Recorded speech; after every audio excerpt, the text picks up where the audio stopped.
Hi all. So today we are going to discuss the chapter number 5 of both plus 2 computer science and computer application. അപ്പോൾ ചാപ്റ്ററിൻ്റെ പേര് വരുന്നത് web designing using HTML. നമ്മളൊരു web design ചെയ്യാൻ വേണ്ടിയിട്ട്, ഒരു page design ചെയ്യാൻ വേണ്ടിയിട്ട്, അല്ലെങ്കിൽ ഒരു വെബ്സൈറ്റ് ഡിസൈൻ ചെയ്യാൻ വേണ്ടിയിട്ടൊക്കെ നമ്മൾ യൂസ് ചെയ്യുന്നൊരു ടൂളാണ് HTML എന്ന് പറയുന്നത്. തൊട്ട് മുമ്പത്തെ ചാപ്റ്ററിൽ എന്താണ് HTML എന്നുള്ളതിനെ പറ്റിയിട്ട് നമുക്ക് ഏകദേശം ഒരു ധാരണ കിട്ടിയിട്ടുണ്ടായിരിക്കും. പിന്നെ HTMLൻ്റെ ഫുൾ ഫോം നിങ്ങളുടെ മൈൻഡിൽ എപ്പോഴും ഉണ്ടായിരിക്കണം. And that is hyper text markup language. അപ്പോൾ കമ്പ്യൂട്ടർ സയൻസുകാർക്കും കമ്പ്യൂട്ടർ ആപ്ലിക്കേഷൻകാർക്കും എക്സാമിന് ഈക്വലി ഇമ്പോർട്ടൻ്റ് ആയിട്ടുള്ള രീതിയിലുള്ള ക്വസ്റ്റ്യൻസിൻ്റെ ഡിസ്കഷനാണ് നമ്മളിനി ചെയ്യാൻ പോകുന്നത്. അപ്പോൾ ഈ ചാപ്റ്ററിനകത്തേക്ക് കയറി കഴിഞ്ഞിട്ടുണ്ടെന്നുണ്ടെങ്കിൽ HTML യൂസ് ചെയ്ത് എങ്ങനെയൊക്കെ നമുക്ക് ഡിസൈനിങ് കുറച്ചും കൂടെ ബെറ്റർ ആക്കാം എന്നുള്ളത് കാണാനായിട്ട് പറ്റും. അതാണ് ഈ ഒരു ചാപ്റ്ററിൻ്റെ എയിം എന്ന് പറയുന്നത്. അപ്പോൾ ഇതിനകത്തേക്ക് കയറി കഴിഞ്ഞിട്ടുണ്ടെന്നുണ്ടെങ്കിൽ നിങ്ങൾ ആദ്യം കാണുന്ന ഹെഡിങ് എന്ന് പറയുന്നത് ലിസ്റ്റ് ഇൻ HTML എന്നുള്ളതാണ്. മെയിനായിട്ട് നമുക്ക് 2 ടൈപ്പ് ലിസ്റ്റുകളാണ് അവൈലബിൾ ആയിട്ടുള്ളത്. ഈ കമ്പ്യൂട്ടർ ആപ്ലിക്കേഷൻ്റെ ബേസിൽ ലിസ്റ്റ് എന്താണ് എന്നുള്ളത് എക്സ്പ്ലെയിൻ ചെയ്യാൻ വേണ്ടിയിട്ട് ഒരുപാട് തവണ ക്വസ്റ്റ്യൻ വന്നിട്ടുണ്ട്. അതേസമയം കമ്പ്യൂട്ടർ സയൻസിലേക്ക് വരികയാണെന്നുണ്ടെങ്കിൽ ലിസ്റ്റിനേക്കാളും അധികം അതിനകത്തുള്ളത് എക്സ്പ്ലെയിൻ ചെയ്യാനാണ് വരാറുള്ളത്. ലൈക്ക് ലിസ്റ്റ് എന്നുള്ള ചോദ്യത്തിന് പകരം what you mean by unordered list, അല്ലെങ്കിൽ ഒരു എക്സാമ്പിൾ എഴുതാൻ വേണ്ടി പറയുക, അങ്ങനെയൊക്കെയാണ് കമ്പ്യൂട്ടർ സയൻസുകാർക്ക് കുറച്ചുകൂടെ വരാറുള്ളത്. അപ്പോൾ ലിസ്റ്റ് എന്ന് പറയുന്നത് 2 കൂട്ടർക്കും ഒരുപോലെ തന്നെ ഇമ്പോർട്ടൻ്റ് ആയിട്ടുള്ളൊരു ഭാഗമാണ്. അപ്പോൾ ലിസ്റ്റ് എന്താണെന്ന് വെച്ചാൽ നമ്മൾ ഓർഡേർഡ് ആയിട്ടോ അൺഓർഡേർഡ് ആയിട്ടോ ലിസ്റ്റ് തയ്യാറാക്കാറുണ്ട്. ഇപ്പോൾ നമ്മൾ കടകളിലൊക്കെ പോകുമ്പം സാധനങ്ങൾ വാങ്ങിക്കാനുള്ള ലിസ്റ്റ് തയ്യാറാക്കാറുണ്ട്. അപ്പോൾ നമ്മൾ നമ്പറൊന്നും പ്രത്യേകിച്ച് ഇടാറില്ല.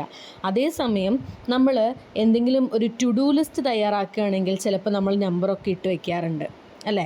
അപ്പോൾ മെയിൻലി നമ്മുടെ പരിചയത്തിലുള്ള 2 ലിസ്റ്റുകളാണുള്ളത്. ഒന്ന് ഓർഡേർഡും ഒന്ന് അൺഓർഡേർഡും. പക്ഷേ ഇൻ കേസ് ഓഫ് HTML നമുക്ക് 3 ടൈപ്പ് ലിസ്റ്റാണുള്ളത്. ഒന്നുകൂടെ ഓർത്ത് വയ്ക്കുക, ഇൻ കേസ് ഓഫ് HTML നമ്മുടെ കയ്യിൽ 3 ലിസ്റ്റുകളുണ്ട്.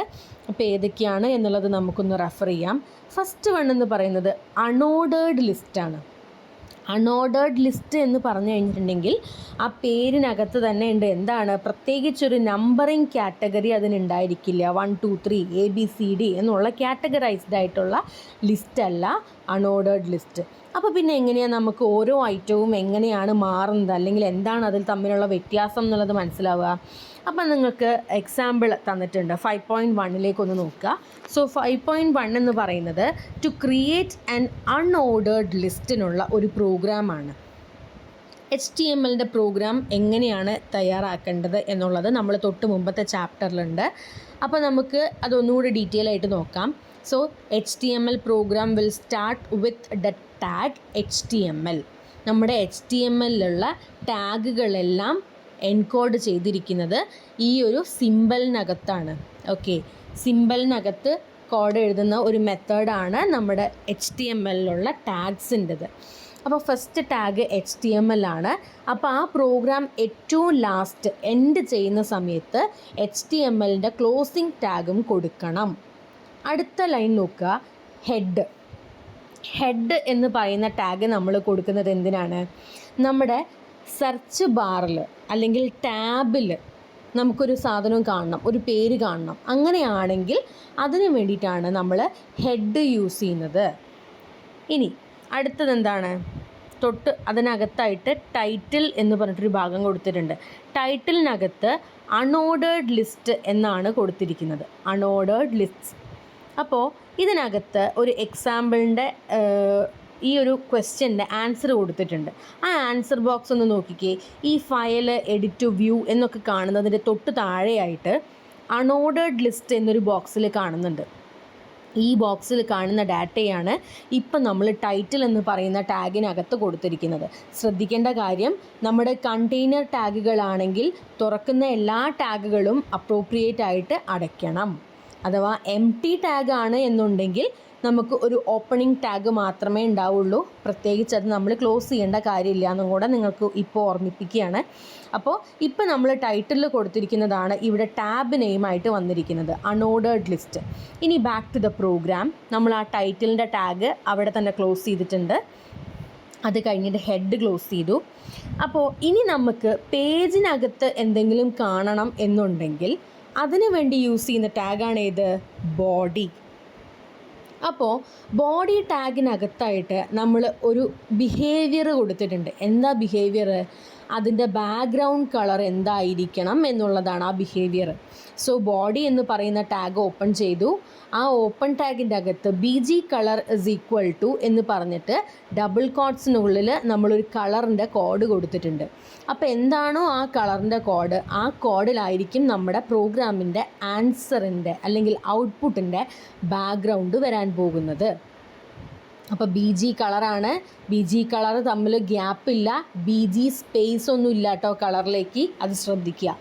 ഇനി ബോഡി ടാഗ് ഓപ്പൺ ചെയ്തതിന് ശേഷം നമ്മൾ സെൻറ്റർ എന്ന് പറയുന്ന ഒരു ടാഗ് ഓപ്പൺ ചെയ്തിട്ടുണ്ട്. ആ സെൻറ്റർ എന്ന് പറയുന്ന ടാഗ് യൂസ് ചെയ്യുന്നത് എന്തിനാ? നമ്മൾ കൊടുക്കുന്ന കണ്ടൻറ്റ് എന്താണോ അത് സെൻറ്ററായിട്ട് അലൈൻ ചെയ്യാൻ വേണ്ടിയിട്ടാണ്. അതിനകത്ത് H2 എന്ന് കൊടുത്തു. ദാറ്റ് മീൻസ് നമ്മുടെ കയ്യിൽ ഹെഡിങ് കൊടുക്കാൻ വേണ്ടിയിട്ട് H1, H2, H3, H4, H5 and H6 ഇത്രയും ഹെഡിങ് സ്റ്റൈൽസാണുള്ളത്.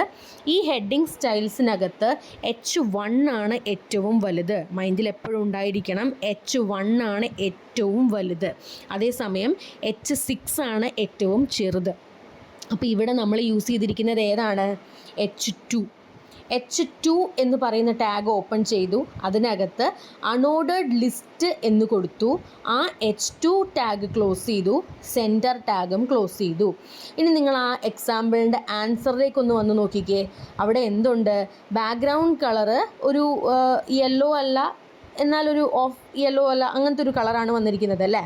അതുപോലെ തന്നെ അതിനകത്ത് കുറച്ച് കട്ടിയായിട്ട് അല്ലെങ്കിൽ ഹെഡിങ് സ്റ്റൈലിൽ അൺഓർഡേർഡ് ലിസ്റ്റ് എന്ന് വന്നിട്ടുണ്ട്.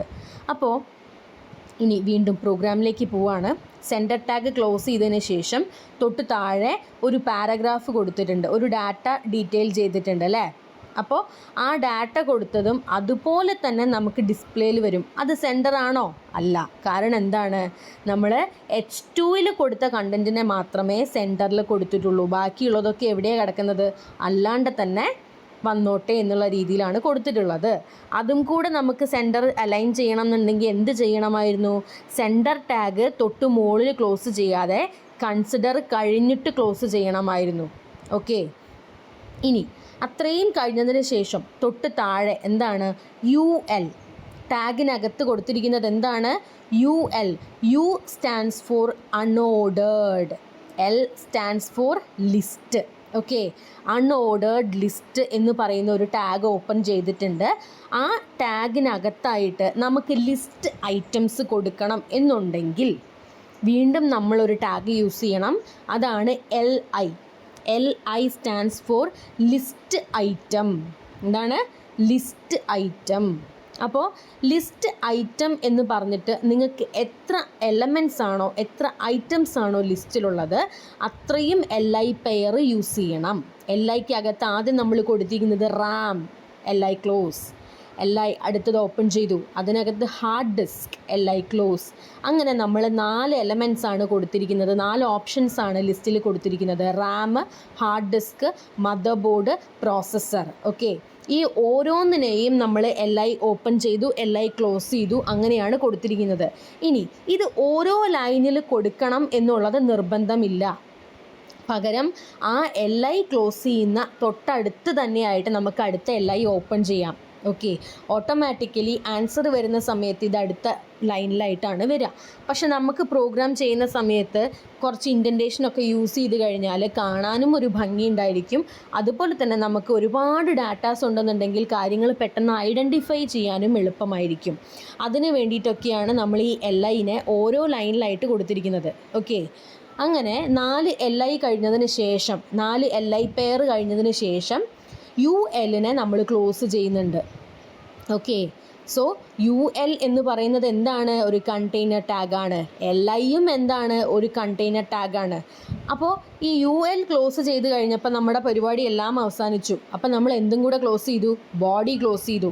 ബോഡി ക്ലോസ് ചെയ്ത് കഴിഞ്ഞപ്പോൾ നമുക്ക് എന്ത് മനസ്സിലായി? ഇനി ഇതിലൊന്നും ചെയ്യാനില്ല. സോ നമ്മൾ HTMLഉം ക്ലോസ് ചെയ്ത് കഴിഞ്ഞു. അപ്പോൾ ഈ പ്രോഗ്രാമിനകത്തുള്ള എല്ലാ ടാഗുകളും എന്ത് ടാഗാണ്? കണ്ടെയ്നർ ടാഗ്സ് ആണ് അല്ലേ?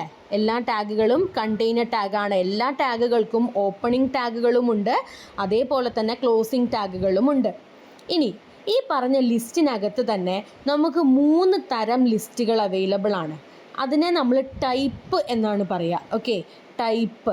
അപ്പം നമുക്ക് ഇപ്പോൾ വന്നിരിക്കുന്നത് സാധാരണ ഒരു ഡിഫോൾട്ട് വാല്യൂ ആണ്. സാധാരണ നമ്മൾ ബുള്ളറ്റ് മാർക്സ് എന്നൊക്കെ പറയില്ലേ, ആ ബുള്ളറ്റ് മാർക്സിനെ ഇവിടെ നമ്മൾ വിളിക്കുന്ന പേരാണ് ഡിസ്ക്.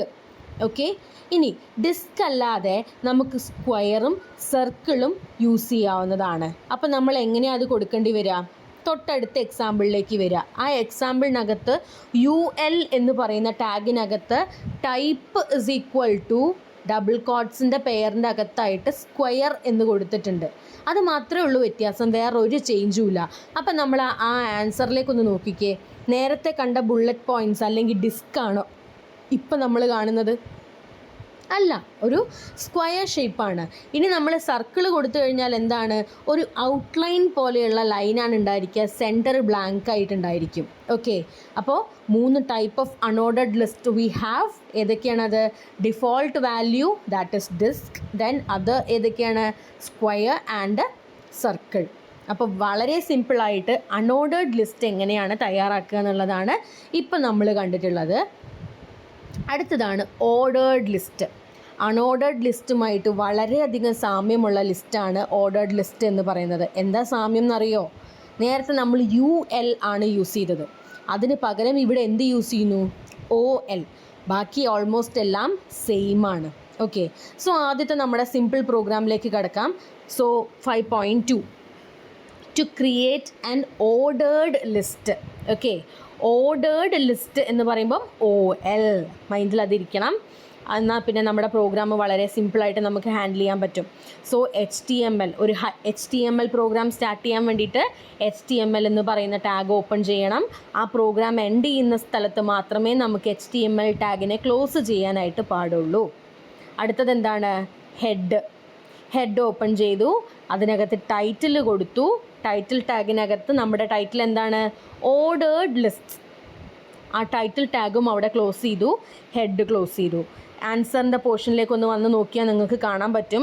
ഈ ഫയൽ എഡിറ്റ് വ്യൂ എന്നൊക്കെ പറയുന്ന മെനുവിൻ്റെ തൊട്ട് താഴെയായിട്ട് നമ്മുടെ ടാബിൽ വാല്യൂ വന്നിട്ടുണ്ട്. ടൈറ്റിൽ കൊടുത്തിരിക്കുന്ന വാല്യൂ ടാബിൽ വന്നിട്ടുണ്ട്. എന്താണ്? Ordered list. ഓക്കെ, ഇനി ടൈറ്റിൽ നമ്മൾ ക്ലോസ് ചെയ്തു, പ്രോഗ്രാമിലേക്ക് തിരിച്ചു വരികയാണ്. ടൈറ്റിൽ ക്ലോസ് ചെയ്തതിന് ശേഷം ഹെഡ് ക്ലോസ് ചെയ്തു. അപ്പോൾ നമുക്കിനി അടുത്തതായിട്ട് ആൻസർ, അതായത് പേജിനകത്ത് കണ്ടൻറ്റുകൾ എന്തെങ്കിലും കൊടുക്കണം. So we are opening a body tag. Body ടാഗിനകത്ത് എന്ത് സെറ്റ് ചെയ്തു? BG colour is equal to double കോട്ട്സിനകത്ത് ഒരു കോഡ് കൊടുത്തിട്ടുണ്ട്. സോ ആ കോഡാണ് ഈ ഒരു പിങ്കിഷ് ഷെയ്ഡിൽ നമുക്ക് വന്നിരിക്കുന്നത്. ഓക്കെ, ദെൻ ബോഡി ടാഗ് പ്രത്യേകിച്ച് ബാക്ക്ഗ്രൗണ്ട് കളർ ഒന്നും കൊടുക്കാതെ ബോഡി അവിടെ തന്നെ എന്താ പറയുക, ടാഗ് ഓപ്പൺ ടാഗ് സിമ്പിളായിട്ട് കൊടുക്കുക എന്നുണ്ടെങ്കിൽ എന്ത് വരും? വൈറ്റ് ബാക്ക്ഗ്രൗണ്ടിലാണ് ഡീറ്റെയിൽസ് വരിക. ഓക്കെ, ഇനി H2 ടാഗ് ഓപ്പൺ ചെയ്തിട്ടുണ്ട്. H2 എന്തിനാണ് യൂസ് ചെയ്യുന്നത്? ഹെഡിങ് ടാഗാണ്. H1 to H6 വരെയുള്ള ടാഗുകളിൽ H1 ആണ് ഏറ്റവും വലുത്, H6 ആണ് ഏറ്റവും ചെറുത്. സോ H2ൻ്റെ അകത്ത് നമ്മൾ എന്ത് കൊടുത്തു? Align is equal to centre. തൊട്ട് മുന്നത്തെ പ്രോഗ്രാമിലേക്ക് ഞാൻ ഒന്ന് പോകുന്നുണ്ട്. തൊട്ട് മുന്നത്തെ പ്രോഗ്രാമിൽ നമ്മൾ എങ്ങനെയാണ് കൊടുത്തത്? ബോഡി ഓപ്പൺ ചെയ്തതിൻ്റെ തൊട്ട് താഴെയായിട്ട് സെൻറ്റർ എന്ന് പറയുന്ന ഒരു ടാഗ് ഓപ്പൺ ചെയ്തിട്ടുണ്ടായിരുന്നു. ഈ സെയിം ഫങ്ഷൻ തന്നെയാണ് നമ്മൾ ഈ പ്രോഗ്രാമിലും ഇപ്പോൾ പറയുന്നത്. ഓക്കെ, വ്യത്യാസമൊന്നുമില്ല, ഒരേ ഫങ്ഷൻ തന്നെയാണ് അവിടെ നടക്കുന്നത്. പക്ഷേ എന്താ വ്യത്യാസം? നേരത്തെ പ്രോഗ്രാമിൽ നമ്മൾ ടാഗിലാണ് സെൻറ്റർ കൊടുത്തത്, ഇവിടെ നമ്മൾ ആട്രിബ്യൂട്ട് അല്ലെങ്കിൽ ബിഹേവിയർ ആയിട്ടാണ് കൊടുക്കുന്നത്. ഓക്കെ, രണ്ടും ഒരേ രീതിയിലാണ് ഔട്ട്പുട്ട് തരിക, വ്യത്യാസമൊന്നും ഇല്ല കേട്ടോ. നിങ്ങൾക്ക് ഏതാണോ എളുപ്പമെന്ന് തോന്നുന്നു ആ രീതിയിൽ നിങ്ങൾക്ക് കൊടുക്കാം. സോ H2ൻ്റെ അകത്ത് എന്ത് പറഞ്ഞു? Align is equal to centre. എന്നിട്ട് എന്ത് കൊടുത്തു? എന്താണ് നിങ്ങളുടെ ഹെഡിങ് എന്നുള്ളത് കൊടുക്കുക. That is ordered list. അപ്പോൾ നിങ്ങളുടെ H2 ടാഗ് അവിടെ ക്ലോസ് ചെയ്തിട്ട് നേരെ ആൻസറിൻ്റെ പോർഷനിലേക്കൊന്ന് വന്ന് നോക്കുക. കുറച്ച് കട്ടിയിൽ സെൻറ്ററിൽ അലൈൻഡ് ആയിട്ട് ഓർഡേർഡ് ലിസ്റ്റ് എന്ന് വന്നിട്ടുണ്ട് അല്ലേ? ഓക്കെ.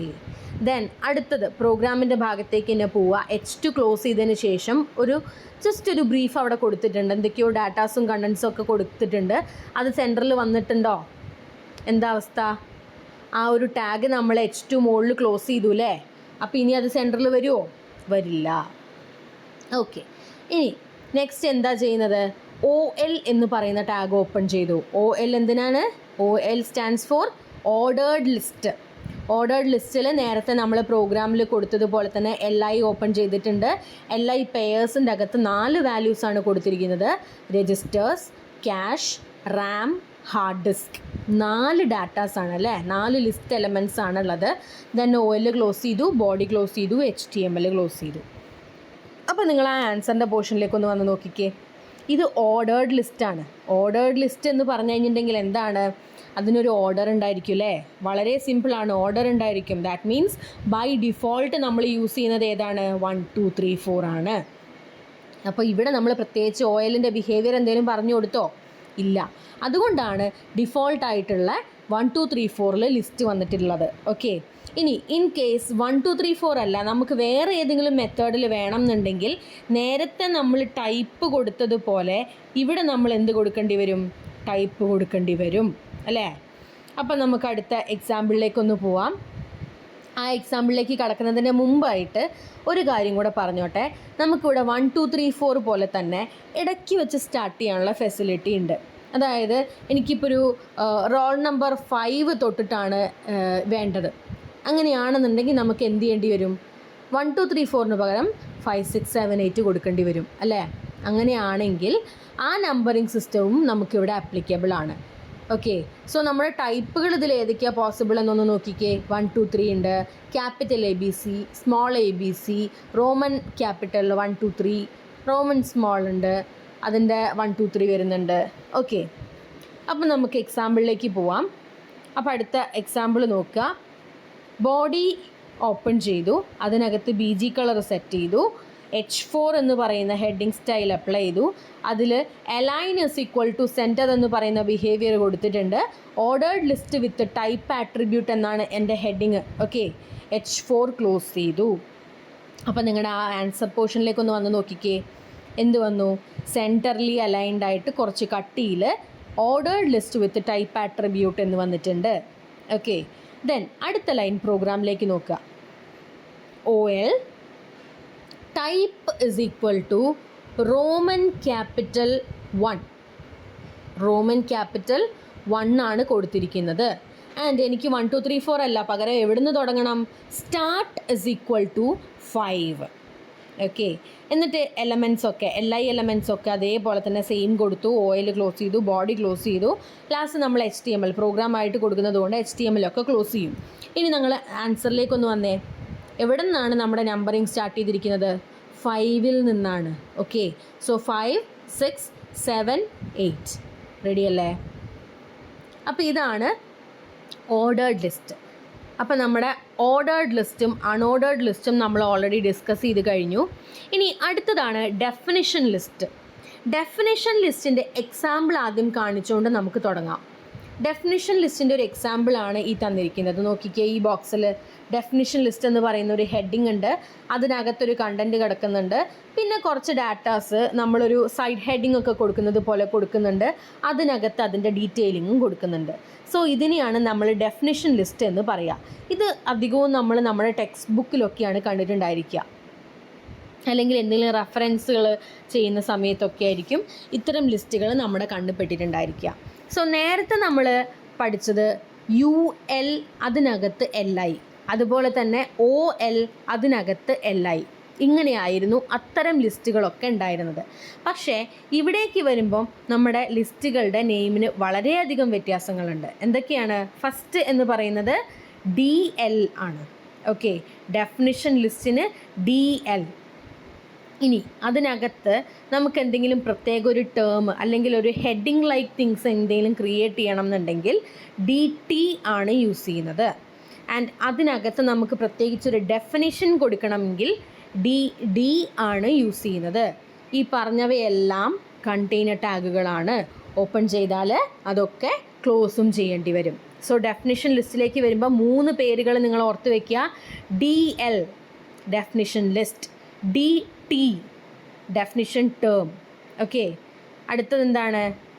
ഡെഫിനിഷൻ കൊടുക്കാനുള്ള ഭാഗം, ഡെഫിനിഷൻ ഡിസ്ക്രൈബ് ചെയ്യാനുള്ളൊരു ഭാഗം DD. അപ്പം നമ്മൾ എക്സാമ്പിളിനകത്തേക്ക് കയറുകയാണ്. 5.3. 5.3 എന്താണ്? ഒരു ഡെഫിനിഷൻ ലിസ്റ്റ് ക്രിയേറ്റ് ചെയ്യാനുള്ള എക്സാമ്പിളാണ്. സോ HTML ഓപ്പൺ ചെയ്തു, അതിനകത്ത് ഹെഡ് ഓപ്പൺ ചെയ്തു, അതിനകത്ത് ടൈറ്റിൽ ഓപ്പൺ ചെയ്തു. ടൈറ്റിലിൽ എന്താ കൊടുത്തിരിക്കുന്നത്? Definition list. ടൈറ്റിൽ ക്ലോസ് ചെയ്തു, ഹെഡ് ക്ലോസ് ചെയ്തു. നേരെ നിങ്ങൾ പ്രോഗ്രാമിൻ്റെ ഔട്ട്പുട്ടിലേക്ക് വരിക. അവിടെ എന്ത് കൊടുത്തിട്ടുണ്ട്? ടാബ് നെയിമായിട്ട് ഡെഫിനിഷൻ ലിസ്റ്റ് എന്ന് കൊടുത്തിട്ടുണ്ട്. ഓക്കെ, ഇനി വീണ്ടും move back to the program. Body BG colour is equal to ഒരു പെർട്ടിക്കുലർ കളറും അതുപോലെ തന്നെ left margin is equal to 100. അപ്പം നമ്മൾ എന്ത് ചെയ്യാണ്? ലെഫ്റ്റിലുള്ള മാർജിനിൽ നിന്നും ഒരു ഗ്യാപ്പ് വിടുന്നുണ്ട്. കണ്ടൻറ്റിന് വേണ്ടിയിട്ട് ഒരു ഗ്യാപ്പ് വേണം. Right margin is equal to 150. അപ്പോൾ റൈറ്റിൽ നിന്നും അതുപോലെ തന്നെ നമ്മുടെ കണ്ടൻറ്റിനെ ഒരു 150 ഈ സൈഡിലേക്കും കൊണ്ടുവരുന്നുണ്ട്. Then H2 align is equal to center, definition list H2 close. So heading style 2ലാണ് നമ്മൾ ഡെഫിനേഷൻ ലിസ്റ്റ് എന്ന് പറയുന്ന ഹെഡിങ് കൊടുത്തിരിക്കുന്നത്. Align equal to centre apply ചെയ്തിട്ടുണ്ട്. സോ ആൻസറിലേക്ക് നോക്കുക. ഡെഫിനേഷൻ ലിസ്റ്റ് എന്ന് പറയുന്നത് സെൻറ്ററായിട്ട് കുറച്ച് കട്ടിയിൽ ഡിസ്പ്ലേ ചെയ്തിട്ടുണ്ട്. അതിനുശേഷം നമ്മളൊരു കണ്ടൻറ്റ് ജസ്റ്റ് ഡിസ്പ്ലേ ചെയ്യാൻ വേണ്ടി കൊടുത്തു. ദെൻ നമ്മൾ DL ഓപ്പൺ ചെയ്യുന്നുണ്ട്. DL എന്താണ്? Definition list. ഡെഫിനിഷൻ ലിസ്റ്റിനകത്ത് എന്ത് ഓപ്പൺ ചെയ്തു? DT stands for definition term അല്ലേ? അപ്പോൾ ഒരു ടേം കൊടുക്കുകയാണ്, സ്പാം സ്പേസ് കോളൻ. സോ നമ്മുടെ സ്പാം എന്ന് പറയുന്ന ആ ഒരു ഭാഗം, ആ ഒരു ലൈനാണ് നമ്മുടെ ഡെഫിനിഷൻ ടേം എന്ന് പറയുന്നത്. അതുകൊണ്ട് തന്നെ അതിനുശേഷം നമ്മൾ ഡെഫിനിഷൻ ടേമിനെ ക്ലോസ് ചെയ്തു. ദെൻ തൊട്ട് താഴെ DD ആണ് ഓപ്പൺ ചെയ്യുന്നത്. സ്പാം എന്താണ്, എങ്ങനെയാണ്, ഏതാണെന്നൊക്കെയുള്ളൊരു ഡീറ്റെയിലിംഗ് അവിടെ കൊടുത്തു. DD ക്ലോസ് ചെയ്തു. പ്രോഗ്രാമിലേക്ക് ഔട്ട്പുട്ടിലേക്കൊന്ന് വന്ന് നോക്കിക്കേ. സ്പാം എന്ന് പറയുന്നത് ഒരു ലൈനിൽ വന്നിട്ടുണ്ട്, അതിൻ്റെ ഡീറ്റെയിലിംഗ് അടുത്ത ലൈനിൽ വന്നിട്ടുണ്ട്. ഓക്കെ, ദെൻ ഇതുപോലെ തന്നെ അടുത്ത DTയിൽ ഫിഷിങ് കൊടുത്തു. ദെൻ ഫിഷിങ്ങിൻ്റെ ഡിസ്ക്രിപ്ഷൻ എന്താണോ തൊട്ടടുത്ത DDക്കകത്തായിട്ട് അത് കൊടുത്തിട്ടുണ്ട്.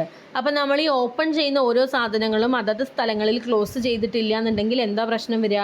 DT അവിടെ ക്ലോസ് ചെയ്യാണ്ട് നമ്മൾ DD കഴിഞ്ഞിട്ടാണ് ക്ലോസ് ചെയ്യുന്നതെന്ന് വിചാരിക്കുക. അങ്ങനെയാണെങ്കിൽ DT ആണ് അവിടെ വർക്ക് ചെയ്യുക. അപ്പോൾ മൊത്തം കണ്ടൻറ്റും എന്തിൽ വരും? ഒരു ടേം പോലെയാണ് ആക്ട് ചെയ്യുക. ഓക്കെ, ദെൻ അടുത്തതാണ് നെസ്റ്റഡ് ലിസ്റ്റ്. നെസ്റ്റഡ് ലിസ്റ്റ് എന്ന് പറഞ്ഞു കഴിഞ്ഞിട്ടുണ്ടെങ്കിൽ ഈ 3 എണ്ണത്തിൻ്റെയും കോമ്പിനേഷൻ നമ്മൾ അപ്ലൈ ചെയ്യുന്ന ഒരു മെത്തേഡ്. 3 അല്ലെങ്കിൽ 2 ഒക്കെ ആവാം. അപ്പോൾ നമ്മൾ ഈ പ്രോഗ്രാം ഒന്ന് നോക്കാം, ഈ എക്സാമ്പിൾ ഒന്ന് നോക്കാം. So 5.4 to create a nested list. HTML open ചെയ്തു, ഹെഡ് ഓപ്പൺ ചെയ്തു, ടൈറ്റിൽ ഓപ്പൺ ചെയ്തു, നെസ്റ്റഡ് ലിസ്റ്റ്സ് എന്ന് കൊടുത്തു. അങ്ങനെ നമ്മുടെ ടാബ് നെയിമിൽ എന്ത് വന്നു? നെസ്റ്റഡ് ലിസ്റ്റ്സ് എന്ന് വന്നു. ടൈറ്റിൽ ക്ലോസ് ചെയ്തു, ഹെഡ് ക്ലോസ് ചെയ്തു. ഇനി അടുത്തത് കണ്ടൻറ്റാണ് നമ്മൾ അപ്ലൈ ചെയ്യാൻ പോകുന്നത്. So we are opening body tag. ബോഡിക്കകത്ത് BG കളർ എന്ന് പറഞ്ഞിട്ട് ഒരു ബ്ലൂയിഷ് ഷെയ്ഡിൻ്റെ ഒരു കോഡ് കൊടുത്തിട്ടുണ്ട്. H2ൽ അലൈൻ സെൻറ്ററായിട്ട് നെസ്റ്റഡ് ലിസ്റ്റ് എന്ന് കൊടുത്തു. H2 ക്ലോസ് ചെയ്തു. അപ്പോൾ എന്ത് വന്നു? H2 സൈസിൽ സെൻറ്റർ അലൈൻഡ് ആയിട്ട് ഒരു ഹെഡിങ് സ്റ്റൈലിൽ നെസ്റ്റഡ് ലിസ്റ്റ് എന്ന് വന്നിട്ടുണ്ട്. ദെൻ നമ്മൾ consider the devices of a computer, we can list some of them as follows എന്ന് പറഞ്ഞിട്ട് ഒരു ചെറിയൊരു കണ്ടൻറ്റ് കൊടുത്തിട്ടുണ്ട്. അത് അതേപോലെ അവിടെ ഡിസ്പ്ലേ ആയിട്ടുണ്ട്. ദെൻ ഓർഡേർഡ് ലിസ്റ്റ് ഓപ്പൺ ചെയ്തു. LIക്കകത്ത് എന്ത് കൊടുത്തു? ഇൻപുട്ട് ഡിവൈസസ് എന്ന് കൊടുത്തു. സോ ഒരു ഓർഡേർഡ് ലിസ്റ്റാണ് നമ്മൾ ഫസ്റ്റ്ലി ക്രിയേറ്റ് ചെയ്യുന്നത്. അതിനകത്ത് ഇൻപുട്ട് ഡിവൈസസ് എന്ന് വന്നു. ഇനി ആ ഔട്ട്പുട്ടിനകത്തൊന്ന് നോക്കിക്കേ. തൊട്ട് താഴെയുള്ള കണ്ടൻറ്റുകളൊക്കെ ഓർഡേർഡ് ആണോ? അല്ല, പകരം എന്താണ്? അതൊക്കെ അൺഓർഡേർഡ് സർക്കിളാണ് അല്ലേ? അപ്പോൾ ഇനി നമ്മൾ എന്ത് ചെയ്യണം? തൊട്ട് മുമ്പേ ഓപ്പൺ ചെയ്ത OL ക്ലോസ് ചെയ്യാതെ തന്നെ വേണം അടുത്ത ULനെ ഓപ്പൺ ചെയ്യാൻ. UL ഓപ്പൺ ചെയ്തു, അതിനകത്ത് LI കൊടുത്തു, കീബോർഡും മൗസും സ്കാനറും MICRും ഓരോ LI പെയേഴ്സിനകത്ത് കൊടുത്തു, UL ക്ലോസ് ചെയ്തു. അപ്പോൾ എന്ത് വന്നു ആൻസറിൽ? നമ്മൾ ഉദ്ദേശിച്ചതുപോലെ വന്നു അല്ലേ? ഇനി നെക്സ്റ്റ് UL ക്ലോസ് ചെയ്തതിന് ശേഷം അടുത്ത LI ആണ് കൊടുക്കുന്നത്. ഇനി OL ഓപ്പൺ ചെയ്യണോ? വേണ്ട. കാരണം എന്താണ്? നമ്മൾ ഇൻപുട്ട് ഡിവൈസസ് എന്ന് പറയുന്നത് കൊടുത്ത സമയത്ത് ഓപ്പൺ ചെയ്തത് ക്ലോസ് ചെയ്തിട്ടില്ല, അതിപ്പോഴും സ്റ്റിൽ ഓപ്പൺ ആണ്. So we are just using LI. LIയിൽ എന്ത് കൊടുത്തു? Output devices. ആ LI ക്ലോസ് ചെയ്തു. അടുത്ത എലമെൻറ്റ്സ് ഒക്കെ സ്ക്വയറിലാണ് വന്നിരിക്കുന്നത്. ഓക്കെ, അപ്പോൾ നമ്മൾ എന്ത് കൊടുത്തു? UL type is equal to square, LI printers, LI close. അതുപോലെ തന്നെ മോണിറ്റേഴ്സും സ്പീക്കേഴ്സും കൊടുത്തു. LI പെയേഴ്സ് ഒക്കെ ക്ലോസ് ചെയ്തെന്ന് ഉറപ്പ് വരുത്തിയതിന് ശേഷം UL ക്ലോസ് ചെയ്തു. അപ്പോൾ എന്ത് വന്നു? സ്ക്വയർ ഷേപ്പിൽ ഓരോ അൺഓർഡേർഡ് ലിസ്റ്റ് വന്നിട്ടുണ്ട്. ഓക്കെ, ദെൻ അടുത്തത് എന്താണ്? വീണ്ടും LIക്കകത്ത് മെമ്മറി ഡിവൈസസ് എന്ന് കൊടുക്കുക. ഇനി OL തുറക്കണോ? വേണ്ട. കാരണം എന്താണ്? നമ്മൾ ആദ്യം തുറന്നത് ഇപ്പോഴും ഓപ്പൺ തന്നെയാണ്, നമ്മൾ അടച്ചിട്ടില്ല. ഓക്കെ, സോ മെമ്മറി ഡിവൈസസ് എന്നുള്ളത് LIയിൽ കൊടുത്തു. UL ഓപ്പൺ ചെയ്തു. Type is equal to circle. Okay, എന്നിട്ട് 3 ഡിവൈസസ് അല്ലെങ്കിൽ ആ 3 നെയിംസ് നമ്മൾ LIക്കകത്ത് കൊടുത്തിട്ടുണ്ട്. ഓക്കെ, ദെൻ LI ഒക്കെ അടച്ചതിന് ശേഷം UL അടച്ചു. ഏറ്റവും അടുത്തതായിട്ട് ചെയ്യേണ്ടത് എന്താണ്? OL അടയ്ക്കണം. കാരണം എന്താണ്? നമ്മളൊരു OL തുടക്കത്തിൽ തുടങ്ങി വെച്ചതാണ്, പിന്നെ അടച്ചിട്ടില്ല. ഓക്കെ, ദെൻ OL അടച്ചു, ബോഡി ക്ലോസ് ചെയ്തു, HTML ക്ലോസ് ചെയ്തു. റെഡിയാണോ? അപ്പോൾ ഇത്രയും ചെയ്താൽ നമുക്ക് എന്ത് കിട്ടുന്നുണ്ട്? ഒരു നെസ്റ്റഡ് ലിസ്റ്റ് കിട്ടുന്നുണ്ട്. അപ്പോൾ നമുക്ക് ചിലപ്പോൾ ഔട്ട്പുട്ട് തന്നിട്ടായിരിക്കും ഒരു പ്രോഗ്രാം ചെയ്യാൻ പറയുന്നത്. അതേസമയം give an example for nested list എന്നും പറയാം. ഓക്കെ, അപ്പോൾ ഈ 3 ഭാഗം, ഈ ലിസ്റ്റ് എന്ന് പറയുന്നതിനകത്ത് വരുന്ന 3 ഭാഗത്ത് നിന്നും ഒന്നെങ്കിൽ ഡിസ്ക്രിപ്ഷനായിട്ട് what you mean by list in HTML എന്ന് ചോദിക്കാം, അല്ലെങ്കിൽ explain the types of list എന്ന് പറയാം, അല്ലെങ്കിൽ എക്സ്പ്ലെയിൻ എനി 2, ഏതെങ്കിലും 2 അതിൽ മെൻഷൻ ചെയ്തേക്കാം. അങ്ങനെയൊക്കെയാണ് എക്സ്പ്ലനേഷൻസിൽ വരാറുള്ളത്. അതല്ലെങ്കിൽ എന്തെങ്കിലും ഒരു പെർട്ടിക്കുലർ എക്സാമ്പിൾ തന്നിട്ട് HTML കോഡ് എഴുതാൻ വേണ്ടി പറഞ്ഞേക്കാം. അപ്പം 3 മെയിനായിട്ട്: ordered, unordered, definition, lists. Okay, ഇനി ഇത് കൂടാതെ ഇത് 3നെയോ അല്ലെങ്കിൽ 2നെയോ കമ്പൈൻ ചെയ്തിട്ട് നമുക്ക് നെസ്റ്റഡ് ലിസ്റ്റും ഉണ്ടാക്കാവുന്നതേ ഉള്ളൂ. അപ്പോൾ ഇത്രയുമാണ് ലിസ്റ്റിനകത്ത് നമ്മൾ പറയുന്ന കാര്യങ്ങൾ. റെഡിയല്ലേ?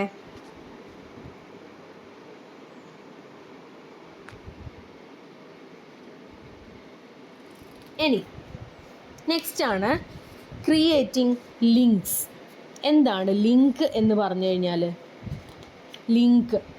ലിങ്ക് എന്ന് പറയുന്നത് ഇമ്പോർട്ടൻ്റ് ആയിട്ടുള്ളൊരു പോർഷനാണ് കേട്ടോ. ലിങ്കും ലിസ്റ്റ് പോലെ തന്നെ നിങ്ങൾ ശ്രദ്ധിക്കേണ്ട ഒരു ഭാഗമാണ്. ലിങ്ക് എന്ന് പറഞ്ഞു കഴിഞ്ഞിട്ടുണ്ടെങ്കിൽ നമുക്കറിയാം, നമുക്ക് ഒരു സ്പെഷ്യൽ കളർ എഫക്റ്റിൽ ചിലപ്പോൾ വിത്ത് അണ്ടർലൈൻ ആയിട്ടൊക്കെ നമുക്ക് ഒരു കണ്ടൻറ്റ് വരാറുണ്ട്. നമ്മൾ അതിൽ ക്ലിക്ക് ചെയ്ത് കഴിഞ്ഞിട്ടുണ്ടെങ്കിൽ ഏതെങ്കിലും ഒരു പെർട്ടിക്കുലർ പോർഷനിലേക്ക് നമ്മൾ ജമ്പ് ചെയ്ത് പോകാറുണ്ട്. അധികവും ലിങ്കിൻ്റെ കളർ എന്ന് പറയുന്നത് ബ്ലൂ ആണ് നമ്മൾ കാണാറുള്ളത്. ഓക്കെ, പക്ഷേ ചില സമയത്ത് റെഡായിട്ടോ ഗ്രീനായിട്ടോ പല വെബ്സൈറ്റ്സിൽ നമ്മൾ കാണാറുണ്ട്. അപ്പോൾ അതിനർത്ഥം എന്താണ്? ലിങ്ക് നമുക്ക് കസ്റ്റമൈസ് ചെയ്തിട്ടും ഉപയോഗിക്കാവുന്നതാണ്. ഓക്കെ, ക്രിയേറ്ററിന് അത് കസ്റ്റമൈസ് ചെയ്തിട്ട് ഡിസ്പ്ലേ ചെയ്യാൻ വേണ്ടിയിട്ട് തരാം. അപ്പോൾ ലിങ്ക് എന്ന് പറഞ്ഞു കഴിഞ്ഞാൽ എന്താണ് എന്നുള്ളതാണ് അടുത്തതായിട്ട് നമ്മൾ ഡിസ്കസ് ചെയ്യാൻ വേണ്ടി പോകുന്നത്. സോ അത് ഒരു എലമെൻ്റ് ആവാം, ഒരു ടെക്സ്റ്റ് ആവാം, അല്ലെങ്കിൽ ഒരു ഇമേജും ആവാം. ഓക്കെ, ലിങ്ക് എന്ന് പറയുന്നത് ഈ പറഞ്ഞ 3 എന്തുമാവാം. അപ്പോൾ എന്താണ് ഈ ലിങ്ക് കിട്ടിക്കഴിഞ്ഞാൽ സംഭവിക്കുന്നത്? It will move to another portion of the same document, അല്ലെങ്കിൽ ഒരു ഡിഫറെൻറ്റ് ഡോക്യുമെൻറ്റ്. ക്ലിക്ക് ചെയ്ത് കഴിഞ്ഞാൽ ഒരേ ഡോക്യുമെൻറ്റിൻ്റെ തന്നെ മറ്റൊരു ഭാഗത്തേക്കോ അല്ലെങ്കിൽ മറ്റൊരു ഡോക്യുമെൻറ്റിലേക്കോ, ഇനി ഇതൊന്നുമല്ലെങ്കിൽ ഒരു പേജിലേക്കോ ഒക്കെ നമ്മളെ നാവിഗേറ്റ് ചെയ്യിക്കാൻ പറ്റുന്ന ഒരു ഐറ്റമാണ് ലിങ്ക് എന്ന് പറയുന്നത്. ഓക്കെ, ക്ലിക്ക് ചെയ്ത് കഴിഞ്ഞാൽ നമ്മൾ വേറെ എവിടെയെങ്കിലുമൊക്കെ എത്തും. ഓക്കെ, അതിനാണ് നമ്മൾ ലിങ്ക് യൂസ് ചെയ്യുന്നത്. ഇനി ഈ ലിങ്കിനെ തന്നെ നമ്മൾ വളരെയധികം സ്നേഹത്തോടെ വിളിക്കുന്ന മറ്റൊരു പേരാണ് ഹൈപ്പർ ലിങ്ക്. എന്താ പറയുന്നത്? Hyper link. ഓക്കെ, ഈ ഹൈപ്പർ ലിങ്ക് ക്രിയേറ്റ് ചെയ്യാൻ വേണ്ടിയിട്ട് നമ്മൾ യൂസ് ചെയ്യുന്ന ടാഗാണ് A എന്ന് പറയുന്ന ടാഗ്. ക്യാപിറ്റൽ ലെറ്റർ എ എന്ന് പറയുന്ന ഒരു ടാഗ് നിങ്ങൾക്ക് ഇനിയുള്ള പ്രോഗ്രാമിനകത്തൊക്കെ കാണാനായിട്ട് പറ്റും. സോ എ എന്ന് പറയുന്ന ടാഗ് ഒരു കണ്ടെയ്നർ ടാഗാണ്. കണ്ടെയ്നർ ടാഗ് എന്ന് വെച്ചാൽ എന്താണ്? അതിനൊരു ഓപ്പണിങ്ങും ഒരു ക്ലോസിങ്ങും ഉണ്ട്. ഈ എ എന്ന് പറയുന്ന ടാഗിൻ്റെ പേരാണ് anchor element.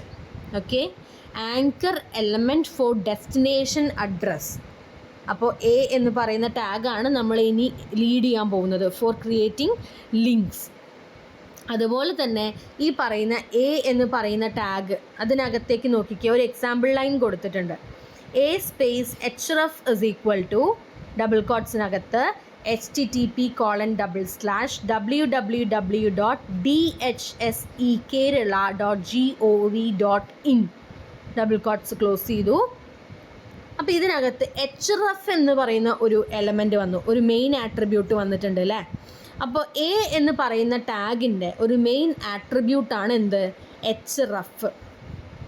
href stands for hyper reference. Hyper reference. Okay, ഈ ഹൈപ്പർ റെഫറൻസ് എന്തിനാണ് യൂസ് ചെയ്യുന്നത്? ഒരു URL കൊടുക്കാൻ. ഓക്കെ, ഒരു URL കൊടുക്കാൻ. എങ്ങോട്ടേക്കാണ് നമ്മൾ എത്തേണ്ടത്? Address of the web page അല്ലെങ്കിൽ അഡ്രസ് ഓഫ് ദ സൈറ്റ് എന്നൊക്കെ പറയുന്ന ആ ഒരു ഭാഗം കൊടുക്കാൻ വേണ്ടിയിട്ടാണ് ഈ പറയുന്ന ഏരിയ നമ്മൾ യൂസ് ചെയ്യുന്നത്. ഇനി ആ ഭാഗം കഴിഞ്ഞാൽ ഹയർ സെക്കൻഡറി എന്ന് കാണുന്നുണ്ട്. ദെൻ എ ടാഗ് ക്ലോസ് ചെയ്യുന്നതും കാണുന്നുണ്ട്. ദാറ്റ് മീൻസ് നമുക്ക് ഡിസ്പ്ലേയിൽ എന്തേ വരുള്ളൂ? ഹയർ സെക്കൻഡറി എന്ന് പറയുന്ന ഒരു ലിങ്കാണ് വരിക. ആ ലിങ്കിൽ ക്ലിക്ക് ചെയ്യുമ്പം നമ്മൾ എങ്ങോട്ടേക്ക് പോകും? DHSE കേരളയുടെ സൈറ്റിലേക്ക് പോകും. ഇതാണ് ഈ പറയുന്ന ലൈന് കൊണ്ട് നമ്മൾ ഉദ്ദേശിക്കുന്നത്. ക്ലിയർ ആണോ? A space href. href എന്താണ്? Hyper reference. റെഫറൻസിനകത്ത് എന്താ കൊടുക്കുക? ഡെസ്റ്റിനേഷൻ അഡ്രസ് അല്ലെങ്കിൽ ഡെസ്റ്റിനേഷൻ URL. എന്താ ഡെസ്റ്റിനേഷൻ? ഇവിടെ DHSEയുടെ ഒരു ലിങ്ക് കൊടുത്തിട്ടുണ്ട്. ഇതാണ് നമ്മുടെ URL എന്ന് പറയുന്നത്. അപ്പോൾ ഈ URL ആണോ നമ്മൾ കാണാൻ പോണത്? അല്ല. പകരം നമുക്ക് എന്താ കാണുക? ഹയർ സെക്കൻഡറി എന്ന് പറയുന്ന ലിങ്കാണ് കാണുക. അവിടെ ക്ലിക്ക് ചെയ്യുമ്പോൾ നമ്മൾ എങ്ങോട്ടേക്ക് ലോഡാവും? DHSE കേരളയിലേക്ക് ലോഡാകും. ഇത് നമ്മൾ പ്രോഗ്രാം ക്രിയേറ്റ് ചെയ്യുമ്പം ഒരു ബോഡി ടാഗിനകത്തേ കൊടുക്കാനായിട്ട് പാടുള്ളൂ കേട്ടോ. ഹെഡിനകത്ത് നമ്മൾ മറ്റൊരു കണ്ടൻറ്റും കൊടുക്കില്ല. അത് നിങ്ങളുടെ മൈൻഡിലുണ്ടായിരിക്കണം. ഹെഡിനകത്ത് നമ്മൾ റെഫറൻസ് ആയിട്ട് കൊടുക്കുന്നത് എന്താണ്? ടൈറ്റിൽ മാത്രമാണ് അല്ലേ. വേറെ ഏതെങ്കിലും ആൾക്കാരെ നമ്മൾ അതിനുള്ളിൽ അക്കമഡേറ്റ് ചെയ്യുകയോ ചെയ്യില്ല. അപ്പോൾ നമുക്ക് അടുത്തതായിട്ട് എക്സാമ്പിളിനകത്തേക്ക് കയറാം. 5.5 to create a hyper link in a web page. ഒരു വെബ് പേജിനകത്ത് നമ്മൾ എന്ത് ക്രിയേറ്റ് ചെയ്യാൻ പോവാണ്? ഹൈപ്പർ ലിങ്ക് അഥവാ ലിങ്ക് ക്രിയേറ്റ് ചെയ്യാൻ പോവാണ്. സോ HTML ഓപ്പൺ ചെയ്തു, ഹെഡ് ഓപ്പൺ ചെയ്തു, ടാബിൽ കാണേണ്ട പേര് ടൈറ്റിൽ കൊടുത്തിട്ടുണ്ട്. എന്താണ്? Anchor tag. ഹെഡ് ക്ലോസ് ചെയ്തു, ബോഡി ഓപ്പൺ ചെയ്തു, BG കളറായിട്ട് ഒരു ചെറിയൊരു കളർ അസൈൻ ചെയ്ത് കൊടുത്തിട്ടുണ്ട്. ഇനി അതുപോലെ തന്നെ H2 ഓപ്പൺ ചെയ്തു, അതിനകത്ത് അലൈൻ സെൻറ്റർ കൊടുത്തു, ഹൈപ്പർ ലിങ്ക് H2 ക്ലോസ്. അപ്പോൾ എന്ത് വന്നു? സെൻട്രലി അലൈൻഡ് ആയിട്ട് H2 സൈസിൽ ഹൈപ്പർ ലിങ്ക്സ് എന്ന് വന്നിട്ടുണ്ട്. ഇനി തൊട്ട് താഴെ നമ്മളൊരു പാരഗ്രാഫ് കൊടുത്തിട്ടുണ്ട്. പാരഗ്രാഫിന് യൂസ് ചെയ്യുന്ന ടാഗ് എന്താണ്? P. ഓക്കെ, P എന്ന് പറയുന്ന ടാഗ് ഓപ്പൺ ചെയ്തിട്ട് നിങ്ങൾ എന്ത് കൊടുത്താലും അതൊരു പാരഗ്രാഫ് ആക്ട് ചെയ്യുന്നത് പോലെയാണ് ആക്ട് ചെയ്യുന്നത്. ഇനി ആ P എന്ന് പറയുന്ന ടാഗിനകത്ത് തന്നെ രണ്ടാമത്തെ ലൈനിൽ നിങ്ങളൊന്ന് നോക്കിക്കേ, BR എന്ന് കാണാം. എന്താ BR? Break line. Okay, break line ചെയ്തിട്ടുണ്ട്. അതുകൊണ്ട് തന്നെ അതിന് ശേഷം കൊടുത്ത കണ്ടൻറ്റ് എന്താണോ നമ്മുടെ ഔട്ട്പുട്ടിൽ അത് അടുത്ത ലൈനായിട്ടേ വരുള്ളൂ. ലൈൻ ബ്രേക്കായിട്ട് അടുത്ത ലൈനിലേക്ക് ആയിട്ടാണ് വരിക. എന്താണ് BRന് ശേഷം കൊടുത്തത്? Kindly click on the words. Okay, ഇനി നമ്മൾ ലിങ്ക് ക്രിയേറ്റ് ചെയ്യാണ്. എന്താണ് ലിങ്ക്? നോക്കിക്കേ, A space href is equal to http:// okay, നേരത്തെ നമ്മൾ പറഞ്ഞ അതേ ലൈൻ കൊടുത്തിട്ടുണ്ട്. ഓക്കെ, അപ്പോൾ നമ്മൾ URL ആണ് ഇപ്പോൾ നമ്മൾ പറഞ്ഞത്. അതിനുശേഷം ഹയർ സെക്കൻഡറി എഡ്യൂക്കേഷൻ എന്ന് കൊടുത്തു, A ടാഗ് ക്ലോസ് ചെയ്തു, ബോഡി ക്ലോസ് ചെയ്തു, HTML ക്ലോസ് ചെയ്തു. ആ ഔട്ട്പുട്ട് ബോക്സിലേക്കൊന്ന് വന്നേ. Kindly click on the words എന്ന് പറഞ്ഞു കഴിഞ്ഞിട്ട് ബ്ലൂ കളറിൽ വിത്ത് അണ്ടർലൈൻ ഹയർ സെക്കൻഡറി എഡ്യൂക്കേഷൻ എന്ന് വന്നിട്ടുണ്ട്. ഓക്കെ, ഹയർ സെക്കൻഡറി എഡ്യൂക്കേഷൻ്റെ ക്ലിക്ക് ചെയ്ത് കഴിഞ്ഞാൽ നമ്മൾ എങ്ങോട്ട് പോകും? എങ്ങോട്ടാണ് നമ്മൾ ജമ്പ് ചെയ്യുന്നത്, നാവിഗേറ്റ് ചെയ്യുന്നത്? DHSEയുടെ സൈറ്റിലേക്ക്. ഇത്രയും ക്ലിയർ ആണ് എന്ന് വിശ്വസിക്കുന്നു. സോ A ടാഗ് എന്തിനാണ് യൂസ് ചെയ്യുന്നത്? ടു ക്രിയേറ്റ് ലിങ്ക് അല്ലെങ്കിൽ ഹൈപ്പർ ലിങ്ക്. ഇനി ഈ പറഞ്ഞ ലിങ്കിനും ഉണ്ട് ഇനി ക്ലാസിഫിക്കേഷൻ. എങ്ങനെയൊക്കെയാണ് നമ്മൾ ലിങ്കിനെ ക്ലാസിഫൈ ചെയ്യുന്നത്?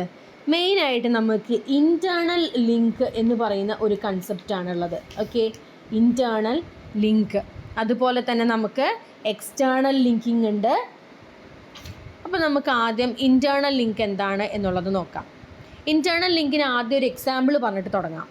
നിങ്ങളുടെ ടെക്സ്റ്റ് ബുക്കാണ് നിങ്ങളുടെ എക്സാമ്പിൾ. നിങ്ങളുടെ ടെക്സ്റ്റ് ഓപ്പൺ ചെയ്തു. ഇപ്പോൾ പെട്ടെന്ന് നിങ്ങളോട് നിങ്ങളുടെ ഫ്രണ്ട് പറയാണ് ചാപ്റ്റർ നമ്പർ 5 ഏതെങ്കിലും ഒരു particular portion, okay, chapter number 5 link എടുക്കണമെന്ന് പറയുകയാണ്. അപ്പോൾ നമ്മൾ ചുമ്മാ ടെക്സ്റ്റ് മൊത്തം പരതുമോ? ഇല്ല. നമ്മൾ ആദ്യം എന്താ ചെയ്യുക? ഫസ്റ്റ് പേജിൽ പോകും, ആ കണ്ടൻസ് നോക്കും, അതിനകത്ത് ചാപ്റ്റർ നമ്പർ 5 ഏതാ പേജ് സ്റ്റാർട്ട് ചെയ്യുന്നതെന്ന് നോക്കും, ആ പേജ് എടുക്കും അല്ലേ. അതിനുശേഷം നമ്മൾ തിരഞ്ഞിട്ടാണ് അടുത്ത ഏതാണോ തിരഞ്ഞെടുക്കുന്ന ഭാഗം, ലിങ്ക് ആണോ ലിസ്റ്റ് ആണോ എന്നുള്ളത് നമ്മൾ സെലക്ട് ചെയ്യുന്നത്. സോ ഈ മെത്തേഡാണ് ഇൻറ്റേർണൽ ലിങ്കിങ് എന്ന് പറയുന്നത്. ഓക്കെ അല്ലേ? അപ്പം നമുക്ക് അതിൻ്റെ ഡിസ്ക്രിപ്ഷനിലേക്കും അതിൻ്റെ എക്സാമ്പിളിലേക്കും ഒക്കെ കടക്കാം. സോ ഡിസ്ക്രിപ്ഷനിൽ പറയുന്നത് എന്താണ്? സെയിം ഡോക്യുമെൻറ്റിൻ്റെ തന്നെ ഒരു പെർട്ടിക്കുലർ സെക്ഷനിലേക്ക് നമുക്ക് മൂവ് ചെയ്യാൻ പറ്റും. അങ്ങനെ മൂവ് ചെയ്യണമെങ്കിൽ നമ്മൾ ലിങ്ക് ക്രിയേറ്റ് ചെയ്യണം. ലിങ്ക് ക്രിയേറ്റ് ചെയ്യണമെങ്കിൽ ഏത് ടാഗ് വേണം?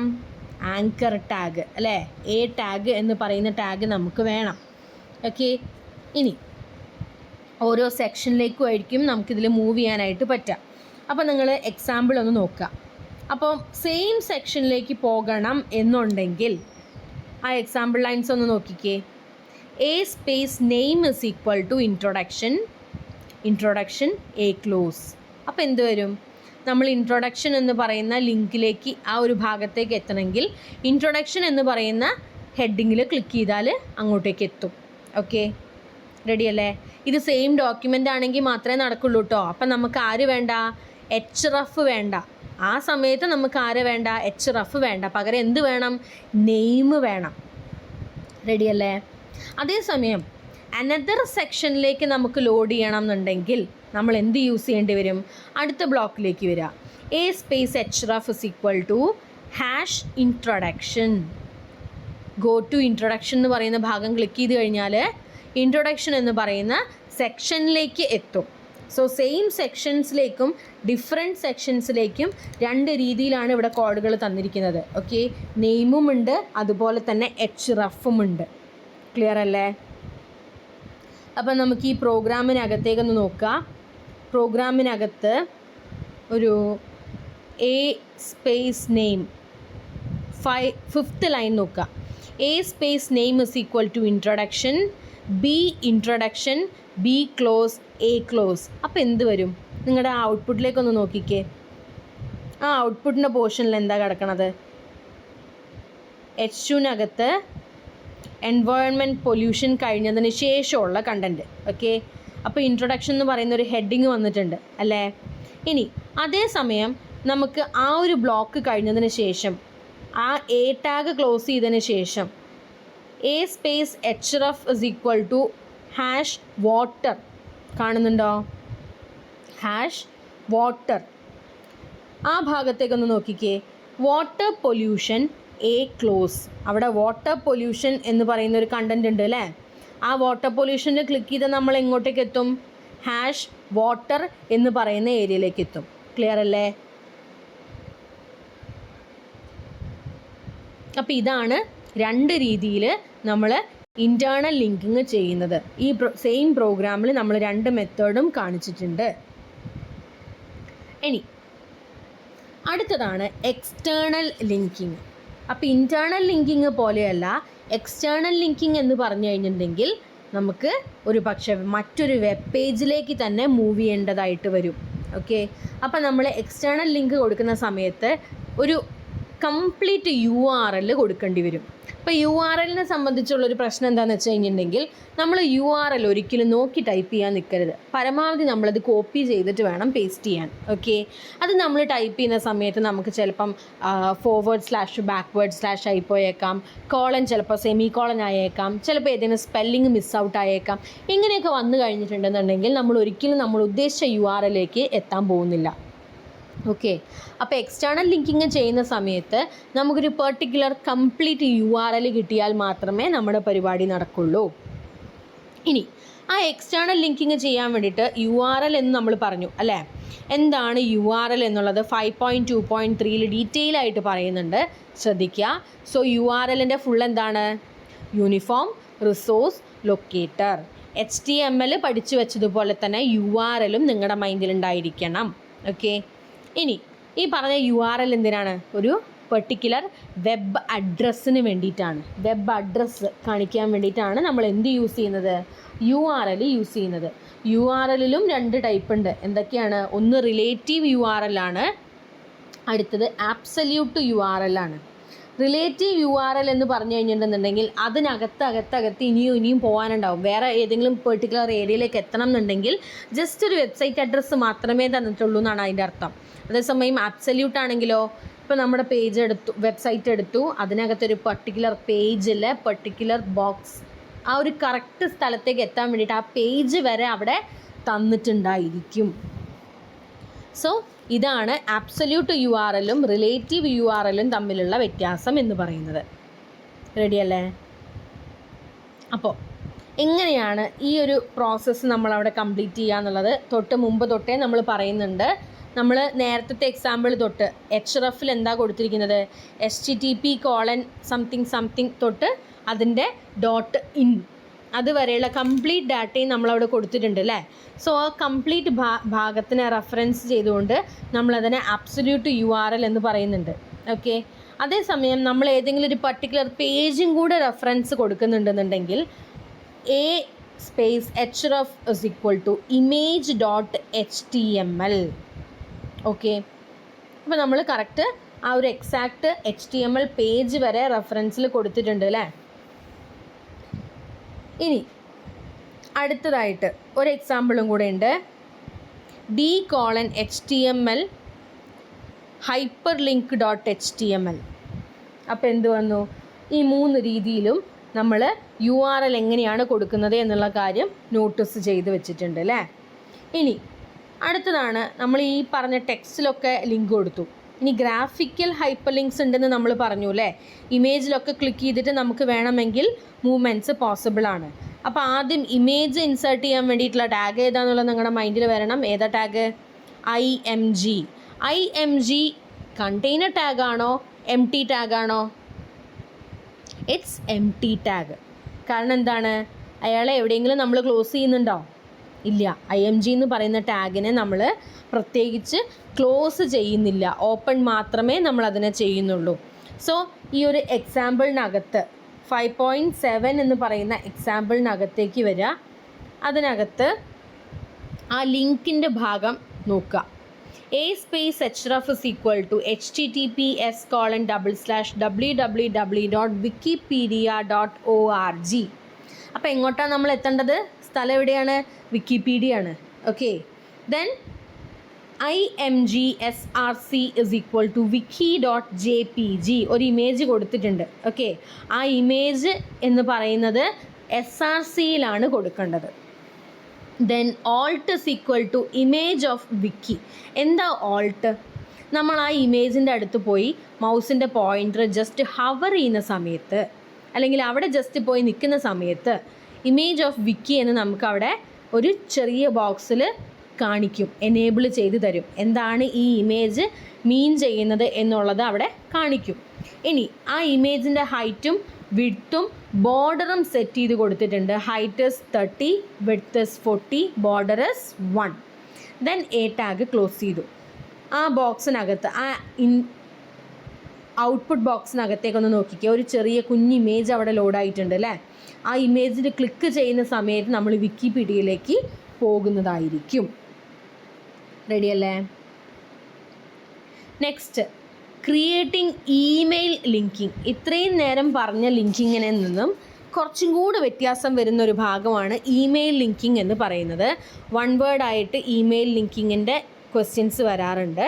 അപ്പോൾ ഈ 5.8-നകത്തുള്ള href ലൈൻ ഒന്ന് നോക്കുക. href = mail to സ്പേസ് ഒന്നുമില്ല, mail to : അവിടെയാണ് നിങ്ങൾ എന്ത് കൊടുക്കേണ്ടത്? മെയിൽ ഐ ഡി കൊടുക്കേണ്ടത്. മെയിൽ ടു എന്ന് പറഞ്ഞിട്ട് ഒരു മെയിൽ ഐ ഡി കൊടുത്തിട്ടുണ്ട്. ക്ലോസ് ചെയ്തതിന് ശേഷം അതിനകത്ത് SCRT A ക്ലോസ്. അപ്പോൾ എന്ത് വരും? ഔട്ട്പുട്ട് ബോക്സിലേക്ക് നോക്കിക്കേ, SCRT എന്ന് പറയുന്ന ഒരു കണ്ടൻറ്റ് കാണിക്കും. ആ കണ്ടൻറ്റ് ഒരു ലിങ്കാണ്. അവിടെ നമ്മൾ ക്ലിക്ക് ചെയ്യുന്ന സമയത്ത് ഓട്ടോമാറ്റിക്കലി നമ്മുടെ മെയിൽ ഓപ്പണായി അതിനകത്ത് സെൻഡ് ചെയ്യേണ്ട മെയിൽ ഐ ഡി ആയിട്ട് എന്ത് വരും? SCRTkerala@gmail.com എന്ന് പറയുന്ന മെയിൽ ഐ ഡി വന്ന് നിൽക്കുന്നുണ്ടായിരിക്കും. Then we can compose a mail to this particular mail I D. അപ്പോൾ ഇതാണ് ഇമെയിൽ ലിങ്കിങ് എന്ന് പറയുന്നത്. അധികവും വൺ വേർഡ് ആയിട്ടാണ് വരാറുള്ളത്. സോ മെയിൽ ടു : ഡബിൾ കോട്ടിനകത്ത് മെയിൽ ഐ ഡി ഏതാണോ അത് കൊടുക്കുക. അപ്പോൾ ഇതാണ് നമ്മുടെ മെയിൽ ടു അല്ലെങ്കിൽ ഇമെയിൽ ലിങ്കിങ് എന്ന് പറയുന്ന ഭാഗം. അടുത്തതായിട്ട് എന്താണ്? Inserting music and video. അപ്പോൾ നമുക്ക് എന്ത് ഇൻസേർട്ട് ചെയ്യാൻ പറ്റും നമ്മുടെ വെബ് പേജിനകത്ത്? മ്യൂസിക്കോ അല്ലെങ്കിൽ വീഡിയോയോ ഇൻസേർട്ട് ചെയ്യാനായിട്ട് പറ്റും. ഇതിനെ നമ്മൾ സിമ്പിൾ വേർഡ്സിൽ മൾട്ടിമീഡിയ ഇൻസേർഷൻ എന്നാണ് പറയുക. Okay, multimedia insertion. അപ്പോൾ ഈ ഇൻസേർട്ട് ചെയ്യുന്ന മൾട്ടിമീഡിയ ഫയൽസിൻ്റെ എക്സ്റ്റെൻഷൻസ് ഇവിടെ തന്നിട്ടുണ്ട്. എന്തൊക്കെയാണ്? .jpg, .gif, .avi, .png, .tiff, .mp3, .mp4. ഇതിലേത് എക്സ്റ്റൻഷനും നമ്മൾ ഈ പറഞ്ഞ മൾട്ടിമീഡിയ എന്ന് പറയുന്ന ഐറ്റത്തിനകത്ത് വരാം. ഇനി ഇതിനകത്ത് നമുക്ക് 2 ടാഗുകളാണ് നിങ്ങളുടെ മൈൻഡിൽ വേണ്ടത്. അപ്പോൾ നോക്കിക്കേ, the easiest way to add music or video to the web page is with a special HTML tag called embed. എന്താണ് ടാഗ്? എംബഡ്. ഇനി in case the browser does not support embed, അങ്ങനെയാണെങ്കിൽ നമുക്ക് എന്ത് യൂസ് ചെയ്യാം? No embed. അപ്പോൾ ഈ 2 പേര് നിങ്ങളുടെ മൈൻഡിൽ ഉണ്ടാവണം, എംബഡും നോ എംബഡും. The content within this tag pair will be displayed if the embed tag is not supported by the browser. Ready അല്ലേ? ആദ്യം നിങ്ങൾ എന്ത് നോക്കണം? എംബഡ് നോക്കണം. എംബഡ് വർക്ക് ചെയ്യുന്നില്ലെങ്കിലേ നിങ്ങൾ ആരുടെ അടുത്തേക്ക് പോകേണ്ടതുള്ളൂ? നോ എംബഡിനകത്തേക്ക് പോകേണ്ടതുള്ളൂ. ഇനി ഈ പറഞ്ഞ എംബഡ് എന്ന് പറയുന്ന ടാഗിൻ്റെയും ഇമ്പോർട്ടൻ്റ് ആയിട്ടൊരു ആട്രിബ്യൂട്ടാണ് എന്ത്? SRC. SRC എന്തിനാണ് യൂസ് ചെയ്യണേ? സോഴ്സ് കൊടുക്കാൻ വേണ്ടിയിട്ടാണ്. ഈ എംബഡ് കൊടുക്കുമ്പം നമ്മൾ ഒന്നെങ്കിൽ ഒരു വീഡിയോയോ ഒരു ഓഡിയോയോ കൊടുക്കണം. അതിൻ്റെ പേരിനെയാണ് നമ്മൾ എവിടെ ഡിനോട്ട് ചെയ്യാൻ പോകുന്നത്? SRCയിൽ ഡിനോട്ട് ചെയ്യാൻ വേണ്ടിയിട്ട് പോകുന്നത്. ഇനി ഇതിനകത്ത് യൂസ് ചെയ്യുന്ന മറ്റ് ആട്രിബ്യൂട്ടുകൾ ഹൈറ്റ്, വിഡ്ത്ത്, അലൈൻ, ഓൾട്ട്, അങ്ങനെ ഏത് വേണമെങ്കിലും നമുക്ക് യൂസ് ചെയ്യാം. ഓക്കെ അല്ലേ? ഇനി ഈ എംബഡ് എന്ന് പറയുന്ന ടാഗ് നമ്മൾ യൂസ് ചെയ്യുന്നത് എങ്ങനെയാണ്, അല്ലെങ്കിൽ അതിന് ട്രൂ ഓർ ഫോൾസ് ഒക്കെ എങ്ങനെയാണ് കൊടുക്കുന്നത് എന്നുള്ളതൊക്കെ നമുക്ക് ഈ ഒരു എക്സാമ്പിളിനകത്ത് നോക്കാം. അപ്പോൾ എക്സാമ്പിൾ 5.9 ആണ് എക്സ്പ്ലെയിൻ ചെയ്യുന്നത്. 5.9 നോക്കുക. 5.9 എംബഡ് SRC എന്ന് പറയുന്ന ലൈനിലേക്ക് നോക്കാം. Embed SRC is equal to song1.mp3, width equal to 300, height equal to 60, embed close. അപ്പം നമ്മൾ ഇതിനകത്ത് ഒരു ആൻസർ ബോക്സ് കാണുന്നുണ്ട് അല്ലേ? ആൻസർ ബോക്സിനകത്ത് നമ്മൾ കൊടുത്തിരിക്കുന്ന അതേ ഹൈറ്റും വിഡ്ത്തും വെച്ചിട്ടൊരു ബോക്സ് എനേബിൾ ആയിട്ടുണ്ട്. ആ ബോക്സിൻ്റെ താഴത്തെ ഭാഗത്തായിട്ട് മ്യൂസിക് കൺട്രോൾ പാനലും വന്നിട്ടുണ്ട്. Play, pause, speaker off on, അങ്ങനത്തെ കാര്യങ്ങളൊക്കെ അവിടെ എനേബിൾ ആയിട്ട് വരും. അപ്പോൾ ഏത് സോങ്ങാണ് ഇപ്പോൾ പ്ലേ ആവുന്നത്? song1.mp3. റെഡി അല്ലേ? The audio controls like play, pause, volume, etc. is displayed on the web page. എവിടെയാണ് ഡിസ്പ്ലേ ചെയ്തിരിക്കുന്നത്? ആ ബോക്സിൻ്റെ താഴത്തെ ഭാഗത്തായിട്ട്. ഓക്കെ, അതുപോലെ തന്നെ similarly we can add movies in a web page by using the tag embed. അതുപോലെ തന്നെ അതിൻ്റെ ആട്രിബ്യൂട്ടും വേണം. എന്താണ് അതിൻ്റെ മെയിൻ ആട്രിബ്യൂട്ട് എന്ന് പറയുന്നത്? SRC. അപ്പം നമുക്ക് അടുത്ത എക്സാമ്പിളിലേക്കും കൂടെ ഒന്ന് നോക്കാം. നേരത്തെ നമ്മൾ ഓഡിയോ ആണ് ഇൻസേർട്ട് ചെയ്തത്. And now we are going to insert a video. എങ്ങനെയാണ് വീഡിയോ ഇൻസേർട്ട് ചെയ്യുന്നതെന്നൊന്ന് നോക്കിക്കേ. അതിനകത്ത് എംബഡ് എന്ന് പറയുന്ന ടാഗ് നോക്കുക. എംബഡ് ടാഗിനകത്ത് SRC is equal to ln. ln എന്ന് പറയുന്നത് എന്താണ്, എന്ത് ഫയലാണ്? ഒരു MP4 ഫയലാണ്. വിഡ്ത്ത് എത്ര കൊടുത്തു? 300, ഹൈറ്റ് 150. എംബഡിനെ ക്ലോസ് ചെയ്തു. അപ്പോൾ എന്ത് വന്നു? ഒരു വീഡിയോ ടാഗ് അവിടെ ഓപ്പൺ ചെയ്ത് കിടക്കുന്നുണ്ട് അല്ലേ? ഒരു വീഡിയോക്കുള്ള ഭാഗം നമ്മളവിടെ കൊടുത്തു. അടുത്തതായിട്ട് നോ എംബഡ്.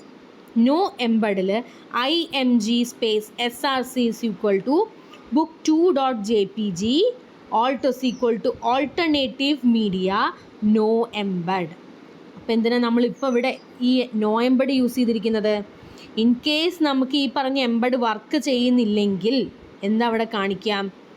ഈ ഒരു ഇമേജ് ഷോ ചെയ്യാം. എന്താ ഇമേജ്? book2 എന്ന് പറയുന്ന ഒരു ഇമേജ് അവിടെ ഷോ ചെയ്യാം.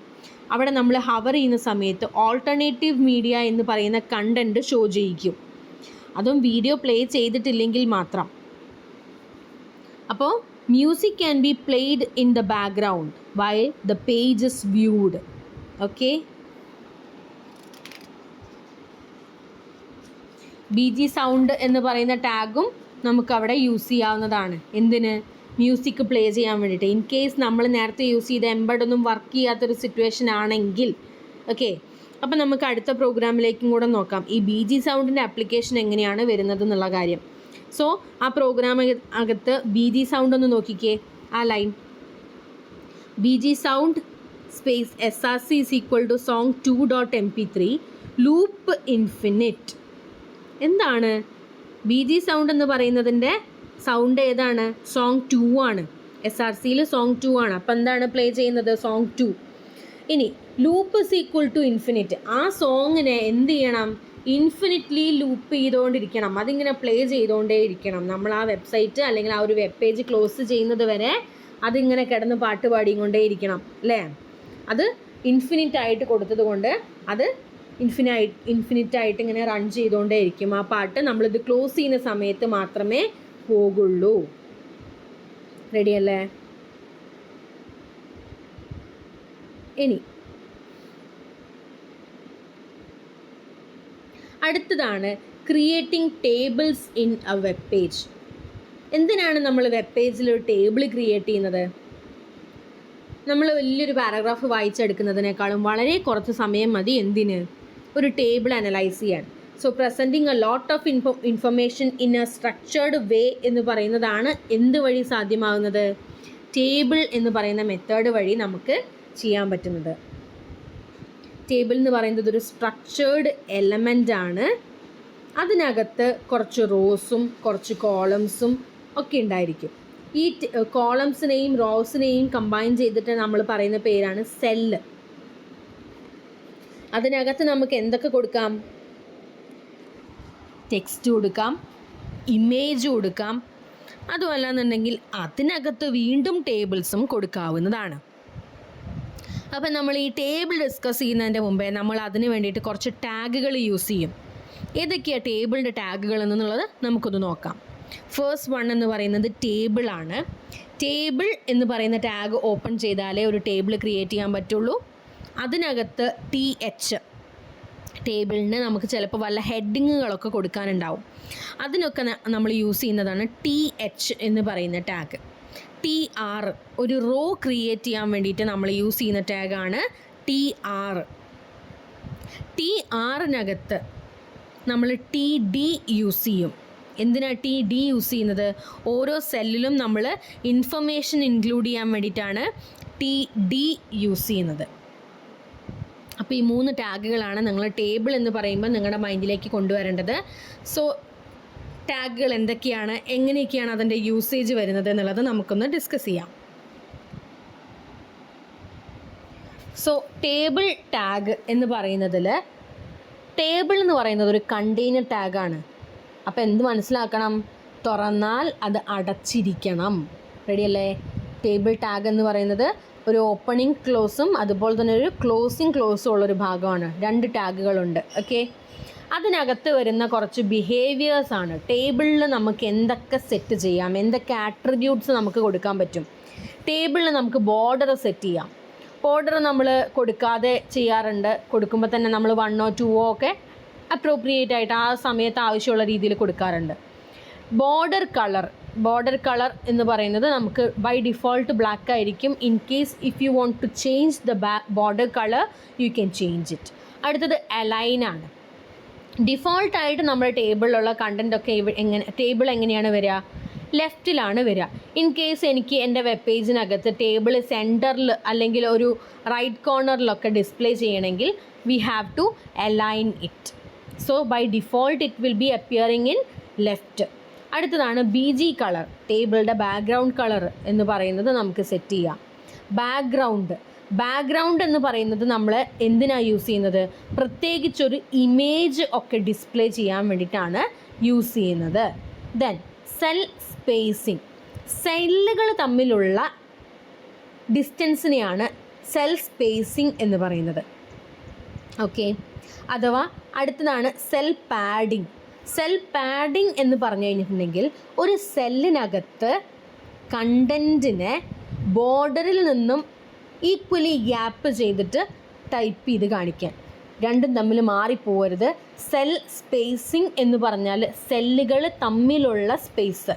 സെൽ പാഡിങ് എന്ന് പറഞ്ഞു കഴിഞ്ഞാൽ ആ ഒരു സെല്ലിനകത്ത് ഈക്വലി സ്പേസ് വിട്ടുകൊണ്ട് നമ്മുടെ ഡാറ്റയെ അലൈൻ ചെയ്യുന്നതിനെയാണ് സെൽ പാഡിങ് എന്ന് പറയുക. ഇനി അതുപോലെ തന്നെ ടേബിളിൻ്റെ വിഡ്ത്തോ ടേബിളിൻ്റെ ഹൈറ്റോ ഒക്കെ നമുക്ക് സെറ്റ് ചെയ്യാം. ദെൻ ഫ്രെയിം, ആ ഒരു ബോർഡറിനെ നമുക്കൊരു ഫ്രെയിമായിട്ട് സെറ്റ് ചെയ്യാനും പറ്റും. ഈ ഫ്രെയിം എന്ന് പറയുന്നതിൻ്റെ ഒപ്പം തന്നെ നമുക്ക് കുറച്ച് വാല്യൂസും കൂടെ പഠിച്ചു വയ്ക്കാനുണ്ട്. എന്തൊക്കെയാണ് ആ വാല്യൂസ് എന്നുള്ളത് നമുക്കൊന്ന് നോക്കാം. വാല്യൂസ് ആ ബോക്സിനകത്തേക്കൊന്ന് നോക്കിക്കേ. വോയിഡ്, പ്രത്യേകിച്ച് ബോർഡറൊന്നും ഇല്ലാത്തൊരവസ്ഥയാണ് വോയിഡ് എന്ന് പറയുന്നത്. എബവ്, അതായത് ടേബിളിൻ്റെ ടോപ്പ് ഭാഗത്ത് മാത്രം ബോർഡർ, ബിലോ ടേബിളിൻ്റെ ബോട്ടം സൈഡിൽ മാത്രം ബോർഡർ. അടുത്തത് എച്ച് സൈഡ്സ്, ഹൊറിസോണ്ടൽ സൈഡ്സിൽ ലൈക്ക് ടോപ്പിൽ അതുപോലെ തന്നെ ബോട്ടത്തിൽ. ഇനി അടുത്തത് LHS ഓർ RHS, ലെഫ്റ്റ് സൈഡിലോ റൈറ്റ് സൈഡിലോ മാത്രം border. V sides, vertical sides അഥവാ ലെഫ്റ്റിലോ റൈറ്റിലോ മാത്രം ബോർഡർ. ബോക്സ് ഓർ ബോർഡർ, ഔട്ട്ലൈനായിട്ട് ഡിഫോൾട്ടായിട്ട് വരുന്നൊരു ഭാഗമാണ് ഈ ബോക്സ് ഓർ ബോർഡർ എന്ന് പറയുന്നത്. സോ ഓൾ സൈഡ്സിൽ നമുക്ക് വരുന്നത്, എല്ലാ സെല്ലിനും ഔട്ട്ലൈൻസ് വരുന്ന ഒരു മെത്തേഡാണ് ബോക്സ് ഓർ ബോർഡർ എന്ന് പറയുന്നത്. എല്ലാ സൈഡിലും നമുക്ക് ആ ഒരു ബോർഡർ വരും, അപ്പിയർ ആവും. ഇനി അടുത്ത നമ്മുടെ ബിഹേവിയർ അല്ലെങ്കിൽ ആട്രിബ്യൂട്ട് എന്ന് പറഞ്ഞാൽ റൂൾസാണ്. റൂൾസ് എന്ന് പറഞ്ഞു കഴിഞ്ഞിട്ടുണ്ടെങ്കിൽ ഓരോ സെല്ലിൻ്റെയും ഇടയിലുള്ള ബോർഡേഴ്സ്. അപ്പോൾ അതിൻ്റെ വാല്യൂസ് എന്തൊക്കെയാണെന്നൊന്ന് നോക്കിക്കേ. നണ്ണുണ്ട്, അതായത് പ്രത്യേകിച്ചൊരു റൂളൊന്നുമില്ല, ജസ്റ്റ് ബ്ലാങ്ക് ആയിട്ടുള്ള ഭാഗമാണ് ഉണ്ടായിരിക്കുക. പക്ഷേ കണ്ടൻറ്റിനെ നമുക്ക് വേറെ വേറെ സെല്ലാണെന്നുള്ളത് ഐഡൻറ്റിഫൈ ചെയ്യാൻ പറ്റും. അതിൻ്റെ ഗ്യാപ്പൊക്കെ വെച്ചിട്ട് നമുക്ക് ഐഡൻറ്റിഫൈ ചെയ്യാൻ പറ്റും. അടുത്തത് കോൾസ് ആണ്. കോൾസ് എന്ന് വെച്ചിട്ടുണ്ടെങ്കിൽ എന്താണ്? കോളംസ് തമ്മിൽ മാത്രമേ അതിനെ മാറ്റി വേറൊരു കോളം ആണെന്നുള്ളത് കാണിക്കാനുള്ള രീതിയിലുള്ള ലൈൻസേ അവിടെ അപ്പിയർ ആവുള്ളൂ. റോസ് എന്ന് പറഞ്ഞു കഴിഞ്ഞാലോ ഓരോ റോസിനും ഇടയ്ക്ക് മാത്രമേ ഈ പറഞ്ഞ റൂൾസ് അപ്ലൈ ആവുള്ളൂ. അടുത്തതാണ് ഗ്രൂപ്പ്സ്. ഓരോ പെർട്ടിക്കുലർ ഗ്രൂപ്പ് ഓഫ് സെൽസ് നമ്മൾ സെലക്ട് ചെയ്ത് വെച്ചിട്ട് ഗ്രൂപ്പ്സ് അപ്ലൈ ചെയ്താൽ എന്ത് വരും? ആ പെർട്ടിക്കുലർ ഗ്രൂപ്പിൽ മാത്രമുള്ള റോസിനും കോളംസിനും മാത്രം റൂള് വരും. ഓള് കൊടുത്താലോ എല്ലാ റോയ്ക്കും കോളത്തിനും റൂള് വരും. അപ്പോൾ ഇത്രയുമാണ് നമ്മുടെ ടേബിൾ ടാഗിൻ്റെ ബിഹേവിയേഴ്സ് അല്ലെങ്കിൽ ആട്രിബ്യൂട്ട്സ് എന്ന് പറയുന്നത്. ഇനി അടുത്തതാണ് TR ടാഗ്. TR ടാഗ് എന്തിനാണെന്ന് നമ്മൾ ഓൾറെഡി പറഞ്ഞു. എന്തിനാണ് TR ടാഗ് യൂസ് ചെയ്യുന്നത്? To create rows in a table. TR ടാഗും എന്ത് ടാഗാണ്? കണ്ടെയ്നർ ടാഗാണ്. That means if you are opening a TR you have to close it. ഇനി ടേബിളിൻ്റെ അകത്ത് മാത്രമേ നമുക്ക് TR ഓപ്പൺ ചെയ്യാനായിട്ട് പറ്റുള്ളൂ. എന്തെങ്കിലും കാരണവശാൽ മറന്നു പോകുന്നത് കൊണ്ടോ തെറ്റിപ്പോകുന്നത് കൊണ്ടോ TR മാത്രം ഓപ്പൺ ചെയ്ത് കഴിഞ്ഞാൽ ഒരു ടേബിളിൻ്റെ റോ ക്രിയേറ്റ് ആയിട്ട് വരില്ല. സോ ടേബിൾ ടാഗിനകത്ത് മാത്രമേ TR ടാഗ് യൂസ് ചെയ്യാനായിട്ട് പാടുള്ളൂ. ഇനി ഒരു റോയിൽ തന്നെ കുറച്ച് കളക്ഷൻ ഓഫ് സെൽസ് ഉണ്ടാവാം. ആ സെൽസിനകത്ത് നമുക്ക് പല രീതിയിൽ ഡാറ്റാസിനെ ഇൻസേർട്ട് ചെയ്യാം. അത് ഹെഡിങ് സെൽസ് ആവാം അല്ലെങ്കിൽ ഡാറ്റ സെൽസ് ആവാം. ഹെഡിങ് സെൽസ് ആണെങ്കിൽ നമുക്ക് യൂസ് ചെയ്യേണ്ട ടാഗ് നമ്മൾ നേരത്തെ പറഞ്ഞിട്ടുണ്ടായിരുന്നു. ഏതാണ്? TH ആണ് അല്ലേ. ഹെഡിങ് സെൽസിന് വേണ്ടി നമ്മൾ യൂസ് ചെയ്യുന്നത് TH എന്ന് പറയുന്ന ടാഗാണ്. THും ഒരു കണ്ടെയ്നർ ടാഗാണ്. അപ്പോൾ കുറച്ച് കട്ടിയിൽ ബോൾഡ് ഫേസിലോ സെൻറ്റർ ഫോമായിട്ടോ ഒക്കെ ഡാറ്റാസ് എനേബിൾ ചെയ്യുന്ന ടാഗാണ് TH എന്ന് പറയുന്ന ടാഗ്. ഓക്കെ, TRനകത്തെ TH കൊടുക്കാൻ പാടുള്ളൂ. ഇനി അടുത്തതാണ് TD എന്ന് പറയുന്നത് THുമായിട്ട് സിമിലർ ആണ്, പക്ഷേ ഹെഡിങ് അല്ല. എന്താ കൊടുക്കുക? ഡേറ്റ സെൽസ് ആയിട്ടാണ് നമുക്കതിനെ പറയാനായിട്ട് പറ്റുക. ഇതും ഒരു കണ്ടെയ്നർ ടാഗാണ് കേട്ടോ. ഓപ്പൺ ചെയ്താൽ you have to close it. TRനകത്തെ TDക്കും സ്കോപ്പ് ഉള്ളൂ. അപ്പോൾ ടേബിൾ ഓപ്പൺ ചെയ്ത് അതിനകത്ത് TR ഓപ്പൺ ചെയ്ത് അതിനകത്ത് TH ഓപ്പൺ ചെയ്യാം. THനകത്ത് ഹെഡിങ് കൊടുത്ത് TH ക്ലോസ് ചെയ്തതിന് ശേഷം TD ഓപ്പൺ ചെയ്ത് കണ്ടൻറ്റ് എന്താണോ അത് കൊടുത്ത് TD ക്ലോസ് ചെയ്യാം. അതിനുശേഷം TR ക്ലോസ് ചെയ്യാം, ദെൻ ടേബിൾ ക്ലോസ് ചെയ്യാം. ഇതാണ് അതിൻ്റെ ഒരു ഓർഡർ എന്ന് പറയുന്നത്. അപ്പം നമുക്കൊരു എക്സാമ്പിളിലേക്ക് പോവാം. എക്സാമ്പിളിൽ ബോഡി ഓപ്പൺ ചെയ്തതിന് ശേഷം അവിടെ തൊട്ട് ശ്രദ്ധിക്കുക. Table border is equal to 1. That means നമ്മുടെ ബോർഡർ ടേബിളിൻ്റെ കട്ടി എന്ന് പറയുന്നത്, ബോർഡറിൻ്റെ കട്ടി എന്ന് പറയുന്നത് 1 ആണ് കൊടുത്തിരിക്കുന്നത്. അതിനകത്ത് TR ഓപ്പൺ ചെയ്തു. എന്തൊക്കെയാണ് TRനകത്ത്? 2 THകൾ കൊടുത്തു. എന്തൊക്കെയാണ് THലുള്ളത്? റോൾ നമ്പറും നെയിമും. അപ്പോൾ ആ ബോക്സിൽ, ആൻസർ ബോക്സിലൊന്ന് നോക്കിക്കേ. റോൾ നമ്പറും നെയിമും ഒരേ റോയിലെ എലമെൻറ്റ്സ് ആയിട്ട് വന്നിട്ടുണ്ട്, 2 ഹെഡിങ്സ് ആയിട്ട് വന്നിട്ടുണ്ട്. ആ റോ ക്ലോസ് ചെയ്ത് അടുത്ത റോ ഓപ്പൺ ചെയ്തു, TD ഓപ്പൺ ചെയ്തു. TDസിനകത്ത് എന്തൊക്കെയാണുള്ളത്? 1 ആലിയ. ആ TDസും അപ്രോപ്രിയേറ്റ് ആയിട്ട് ഓരോന്നും ഓരോ രീതിയിൽ ക്ലോസ് ചെയ്തിട്ട് TR ക്ലോസ് ചെയ്തു. അടുത്തതിൽ TR ഓപ്പൺ ചെയ്തു, TD ഓപ്പൺ ചെയ്തു, 2ഉം അരുണും.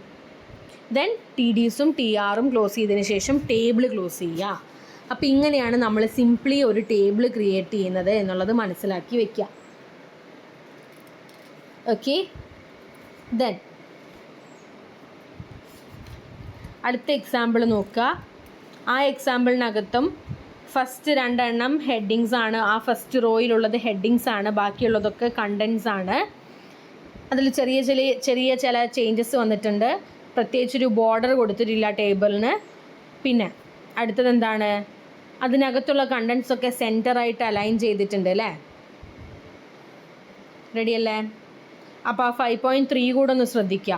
Table border is equal to 3, border colour is equal to red, BG color is equal to something, align is equal to left, cell spacing equal to 16, cell padding equal to 5, width equal to 50%. അതിൻ്റെ ആൻസറാണ് തൊട്ട് താഴെ ഏതാ തന്നിരിക്കുന്നത്. ഒന്ന് നോക്കിക്കേ, ഒരു box കാണുന്നുണ്ടോ? Table border 3 കൊടുത്തു, അത്യാവശ്യം നല്ല കട്ടിയിൽ വന്നിട്ടുണ്ട് ബോർഡറിൻ്റെ കളർ റെഡ് കൊടുത്തു, റെഡ് കാണാലോ. BG കളർ എന്ന് പറയുന്നത് ഒരു particular blue and green mix ആയിട്ടുള്ള ഒരു കോഡാണ് കൊടുത്തിരിക്കുന്നത്. Align is equal to left എന്ന് കൊടുത്തിട്ടുണ്ട്. അപ്പോൾ ആ ടേബിൾ മൊത്തമായിട്ട് എവിടെയാണ് അലൈൻ ആയിരിക്കുന്നത്? ലെഫ്റ്റിലാണ്. ടേബിളിൻ്റെ കണ്ടൻ്റ് ആണോ? അല്ല. കാരണം എന്താണ്? ടേബിളിലാണ് നമ്മൾ ഈ കൊടുത്തിരിക്കുന്നത്. അതുകൊണ്ടാണ് ടേബിൾ മൊത്തമായിട്ട് ലെഫ്റ്റിലേക്ക് വന്നിരിക്കുന്നത്. അടുത്തത് സെൽ സ്പേസിങ് 16. ഓരോ സെല്ലും തമ്മിൽ അത്യാവശ്യം ഗ്യാപ്പ് ഉണ്ട് അല്ലേ. നേരത്തെ കണ്ട ടേബിൾ പോലെയല്ല, അത്യാവശ്യം ഗ്യാപ്പ് ഉണ്ട്. അതാണ് 16 എന്ന് പറയുന്നത്. സെൽ പാഡിങ് 5, അതായത് ബോർഡറുകളിൽ നിന്നും ഒരു 5 ഗ്യാപ്പ് ഇട്ടിട്ടാണ് കൊടുത്തിരിക്കുന്നത്. Then width equal to 50%. അപ്പോൾ ആ ഒരു വെബ് പേജിൻ്റെ 50%ഓളം നമുക്ക് ഈ പറഞ്ഞ ടേബിളിന് വേണ്ടി വേണം. ദെൻ അതിനകത്ത് നമ്മൾ നേരത്തെ പ്രോഗ്രാമിൽ കണ്ടതുപോലെ കണ്ടൻസ് ഒക്കെ കൊടുത്തിട്ടുണ്ട്. അകത്ത് പ്രത്യേകിച്ച് നമ്മൾ മറ്റുള്ള ആട്രിബ്യൂട്ടോ കാര്യങ്ങളോ ഒന്നും കൊടുത്തിട്ടില്ല. റെഡിയല്ലേ? ഇതാണ് അടുത്ത എക്സാമ്പിൾ എന്ന് പറയുന്നതായിട്ട് കൊടുത്തിരിക്കുന്നത്. ഇനി നേരത്തെ നമ്മൾ ടേബിളിൻ്റെ ആട്രിബ്യൂട്ട് ഡിസ്കസ് ചെയ്തതുപോലെ തന്നെ TRനും ആട്രിബ്യൂട്ട്സ് ഉണ്ട്. TRൻ്റെ ആട്രിബ്യൂട്ട്സ് ഒന്ന് നോക്കിക്കേ. ഫസ്റ്റ് വൺ ആണ് അലൈൻ. അലൈൻ എന്തിനാണ്? സെല്ലിനകത്തുള്ള ഈ പറഞ്ഞ റോയിനെ നമുക്ക് ലെഫ്റ്റ് ആയിട്ടോ റൈറ്റ് ആയിട്ടോ അലൈൻ ചെയ്യാനായിട്ട് പറ്റും. റോയിനെ അലൈൻ ചെയ്യാന്ന് പറഞ്ഞാൽ എന്താണ്? ആ ടേബിളിൻ്റെ അകത്തുള്ള റോയിലെ ഇൻഫർമേഷനാണ് അല്ലെങ്കിൽ ടെക്സ്റ്റാണ്. ഓക്കെ, അതിനെ നമുക്ക് അലൈൻ ചെയ്യാം. 3 മെത്തേഡ്സ് ആണുള്ളത്: ലെഫ്റ്റ്, റൈറ്റ്, സെൻറ്റർ. റെഡിയല്ലേ? ഡിഫോൾട്ട് എന്ന് പറയുന്നത് ഏതായിരിക്കും? ലെഫ്റ്റാണ്. ഓക്കെ, ഇനി ഹെഡിങ്സ് ഒക്കെ ആണെങ്കിൽ അതിന് സെൻറ്റർ ആയിരിക്കും. റെഡിയല്ലേ? നെക്സ്റ്റ് ആണ് വി അലൈൻ. വി അലൈൻ എന്ന് പറഞ്ഞു കഴിഞ്ഞിട്ടുണ്ടെങ്കിൽ vertical alignment of the content ആണ്. ഓരോ റോയിലും വെർട്ടിക്കൽ അലൈൻമെൻറ്റ് ചെയ്യാൻ വേണ്ടിയിട്ട് നമുക്ക് 3 മെത്തേഡ്സ് ആണുള്ളത്: ടോപ്പ്, മിഡിൽ, ബോട്ടം. ബോട്ടത്തിന് നമുക്ക് മറ്റൊരു പേരും കൂടെ വിളിക്കാം, base line. Top, middle, bottom. അധികവശാലും നമുക്ക് ബോട്ടം ആയിട്ടൊക്കെയാണ് ഡാറ്റാസ് ടൈപ്പ് ചെയ്ത് വരാറുള്ളത്. ഇനി base line vertical alignment aligns the base line of the text across the cells in the row. അപ്പോൾ വെർട്ടിക്കൽ അലൈൻ കൊടുത്തു കഴിഞ്ഞിട്ടുണ്ടെന്നുണ്ടെങ്കിൽ അതിനകത്തുള്ള കണ്ടൻറ്റിനെ നമുക്ക് ടോപ്പിലായിട്ടോ ബോട്ടമായിട്ടോ മിഡിലായിട്ടോ ഒക്കെ അലൈൻ ചെയ്യാനായിട്ട് പറ്റും. ദെൻ അടുത്താണ് B G colour. B G colour എന്തിനാണ്? ഒരു റോയിനെ പെർട്ടിക്കുലറായിട്ട് ഹൈലൈറ്റ് ചെയ്യണമെങ്കിൽ നമുക്കൊരു കളർ കൊടുക്കാം. ഓക്കെ, ഇപ്പോൾ ഇതാ പേജ് നമ്പർ 153 ഒരു എക്സാമ്പിൾ നോക്കിക്കേ. പാൻ യൂസേഴ്സ് 159 എന്ന് പറയുന്നത് ഒരു പെർട്ടിക്കുലർ കളറിലാണ് കൊടുത്തിരിക്കുന്നത് അല്ലേ? അതെന്താണ് സംഭവം? നമ്മൾ ആ പറഞ്ഞ റോയിനെ ഹൈലൈറ്റ് ചെയ്ത് വെച്ചിരിക്കുകയാണ് ബി ജി കളർ യൂസ് ചെയ്തിട്ട്. ഓക്കെ, സോ ഒരു എക്സാമ്പിൾ ലൈൻ നോക്കിക്കേ. ആ പ്രോഗ്രാമിൻ്റെ തൊട്ട് നേരെയുള്ള code TR_BG color is equal to yellow, align is equal to right, V align is equal to middle. അപ്പോൾ എന്ത് വന്നു? Background colour for that row yellow ആയിട്ട് വന്നു, അലൈൻമെൻറ്റ് റൈറ്റ് ആയിട്ട് വന്നു, ബാക്കിയെല്ലാം ഓൾമോസ്റ്റ് സെൻറ്ററാണ്. വി അലൈൻ എന്ന് പറയുന്നത് മിഡിലായിട്ട് വന്നു. ഓക്കെ അല്ലേ?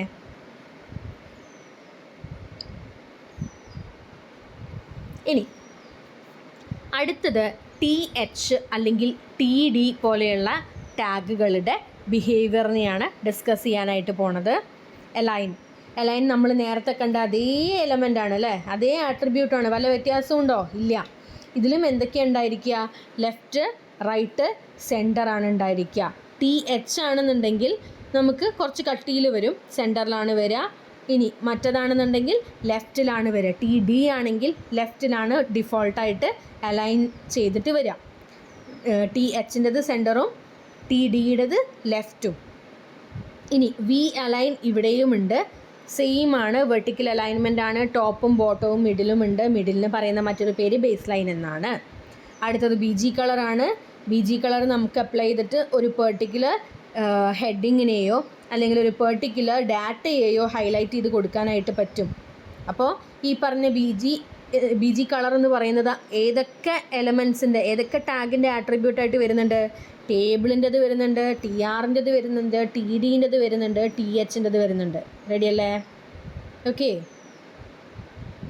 ഇനി അടുത്തതാണ് കോൾ സ്പാൻ.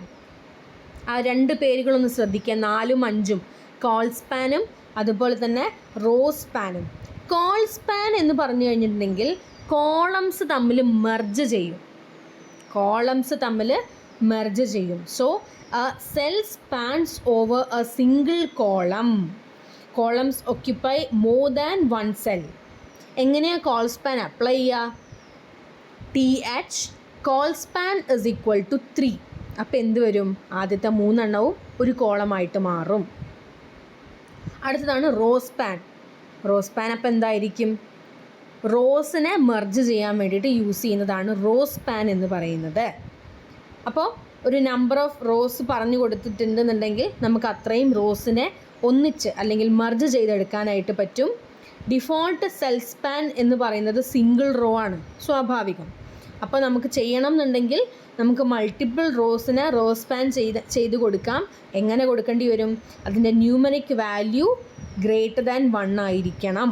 അങ്ങനെയാണെങ്കിൽ നമുക്ക് റോസിനെ സ്പാൻ ചെയ്യാൻ പറ്റും. അപ്പോൾ അതിൻ്റെ ഒരു എക്സാമ്പിൾ എങ്ങനെയാണ് കൊടുക്കുക? TD space row span is equal to 4. Row span is equal to 4 എന്ന് വെച്ചാൽ എന്ത് വരും? ആദ്യത്തെ 4 റോസും ഒറ്റ റോ ആയിട്ട് മാറും. ക്ലിയർ അല്ലേ? അപ്പം നമുക്കതിൻ്റെ എക്സാമ്പിളും കൂടെ ഒന്ന് നോക്കാം. 5.14 ആണ് ഡിസ്ക്രൈബ് ചെയ്യാനായിട്ട് പോണത്. അതിൽ ബോഡി ഓപ്പൺ ചെയ്തതിന് ശേഷം ശ്രദ്ധിക്കുക, ബോഡി ഓപ്പൺ ചെയ്ത് കഴിഞ്ഞപ്പോൾ എന്ത് ഓപ്പൺ ആയിട്ടുണ്ട്? ഒരു ടേബിളിനകത്ത് ബോർഡർ നമ്മൾ 1 സെറ്റ് ചെയ്തു, സെൽ സ്പേസിങ് 3 സെറ്റ് ചെയ്തു. എന്താ സെൽ സ്പേസിങ്? സെല്ലുകൾ തമ്മിലുള്ള ഗ്യാപ്പ്. സെൽ പാഡിങ് 5 സെറ്റ് ചെയ്തു. എന്താ സെൽ പാഡിങ്? സെല്ലിനകത്തുള്ള കണ്ടൻറ്റും അതിൻ്റെ ബോർഡേഴ്സും തമ്മിലുള്ള ഗ്യാപ്പ്. എന്നിട്ട് TR ഓപ്പൺ ചെയ്തു. TH col span is equal to 3. Col span is equal to 3 എന്ന് പറഞ്ഞു കഴിഞ്ഞപ്പോൾ എന്ത് വന്നു? നമ്പർ ഓഫ് രജിസ്റ്റേർഡ് യൂസേഴ്സ് എന്ന് പറയുന്ന ആ ഒരു സെല്ല് അല്ലേ, ആ ഒരു സെല്ലിലാണ് ആ ഒരു ഇൻഫർമേഷനെ നമുക്ക് അവിടെ ഡിസ്പ്ലേ ചെയ്യേണ്ടത്.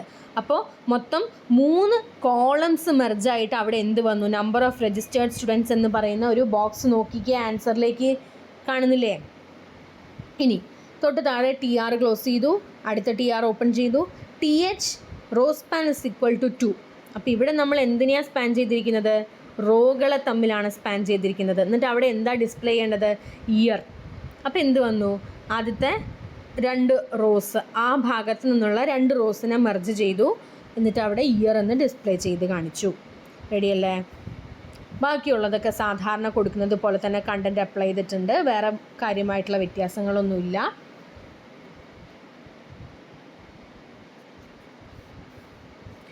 ഇതേപോലെ തന്നെയാണ് നമ്മൾ അടുത്ത എക്സാമ്പിൾ 5.15ഉം സെയിം ആണ് കൊടുത്തിരിക്കുന്നത്. എങ്ങനെയാണ് മെർജ് ചെയ്യുക എന്നുള്ളതൊക്കെ അവിടെയും കൊടുത്തിട്ടുണ്ട്. ഇനി ഇത് അത്യാവശ്യം വലിയൊരു പ്രോഗ്രാമാണ്.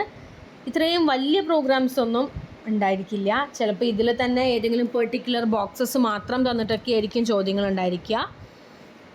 അപ്പോൾ നിങ്ങൾ മാക്സിമം കാര്യങ്ങൾ എന്തൊക്കെയാണെന്നുള്ള ഐഡൻറ്റിഫൈ ചെയ്ത് വെക്കുക. അങ്ങനെയാണെന്നുണ്ടെങ്കിൽ ഏത് പ്രോഗ്രാം വന്നാലും നമുക്ക് ഈസിലി അതിൽ അപ്ലൈ ചെയ്യാനായിട്ട് പറ്റും. ഓൾറെഡി ഇത് അത്യാവശ്യം വലുപ്പമുള്ളൊരു ക്ലാസ് ആയിട്ടുണ്ട്. അപ്പോൾ അടുത്ത ഭാഗങ്ങൾ നമുക്ക് അടുത്തൊരു പാർട്ട് 2 ആയിട്ട് ചെയ്യാം. So till then bye.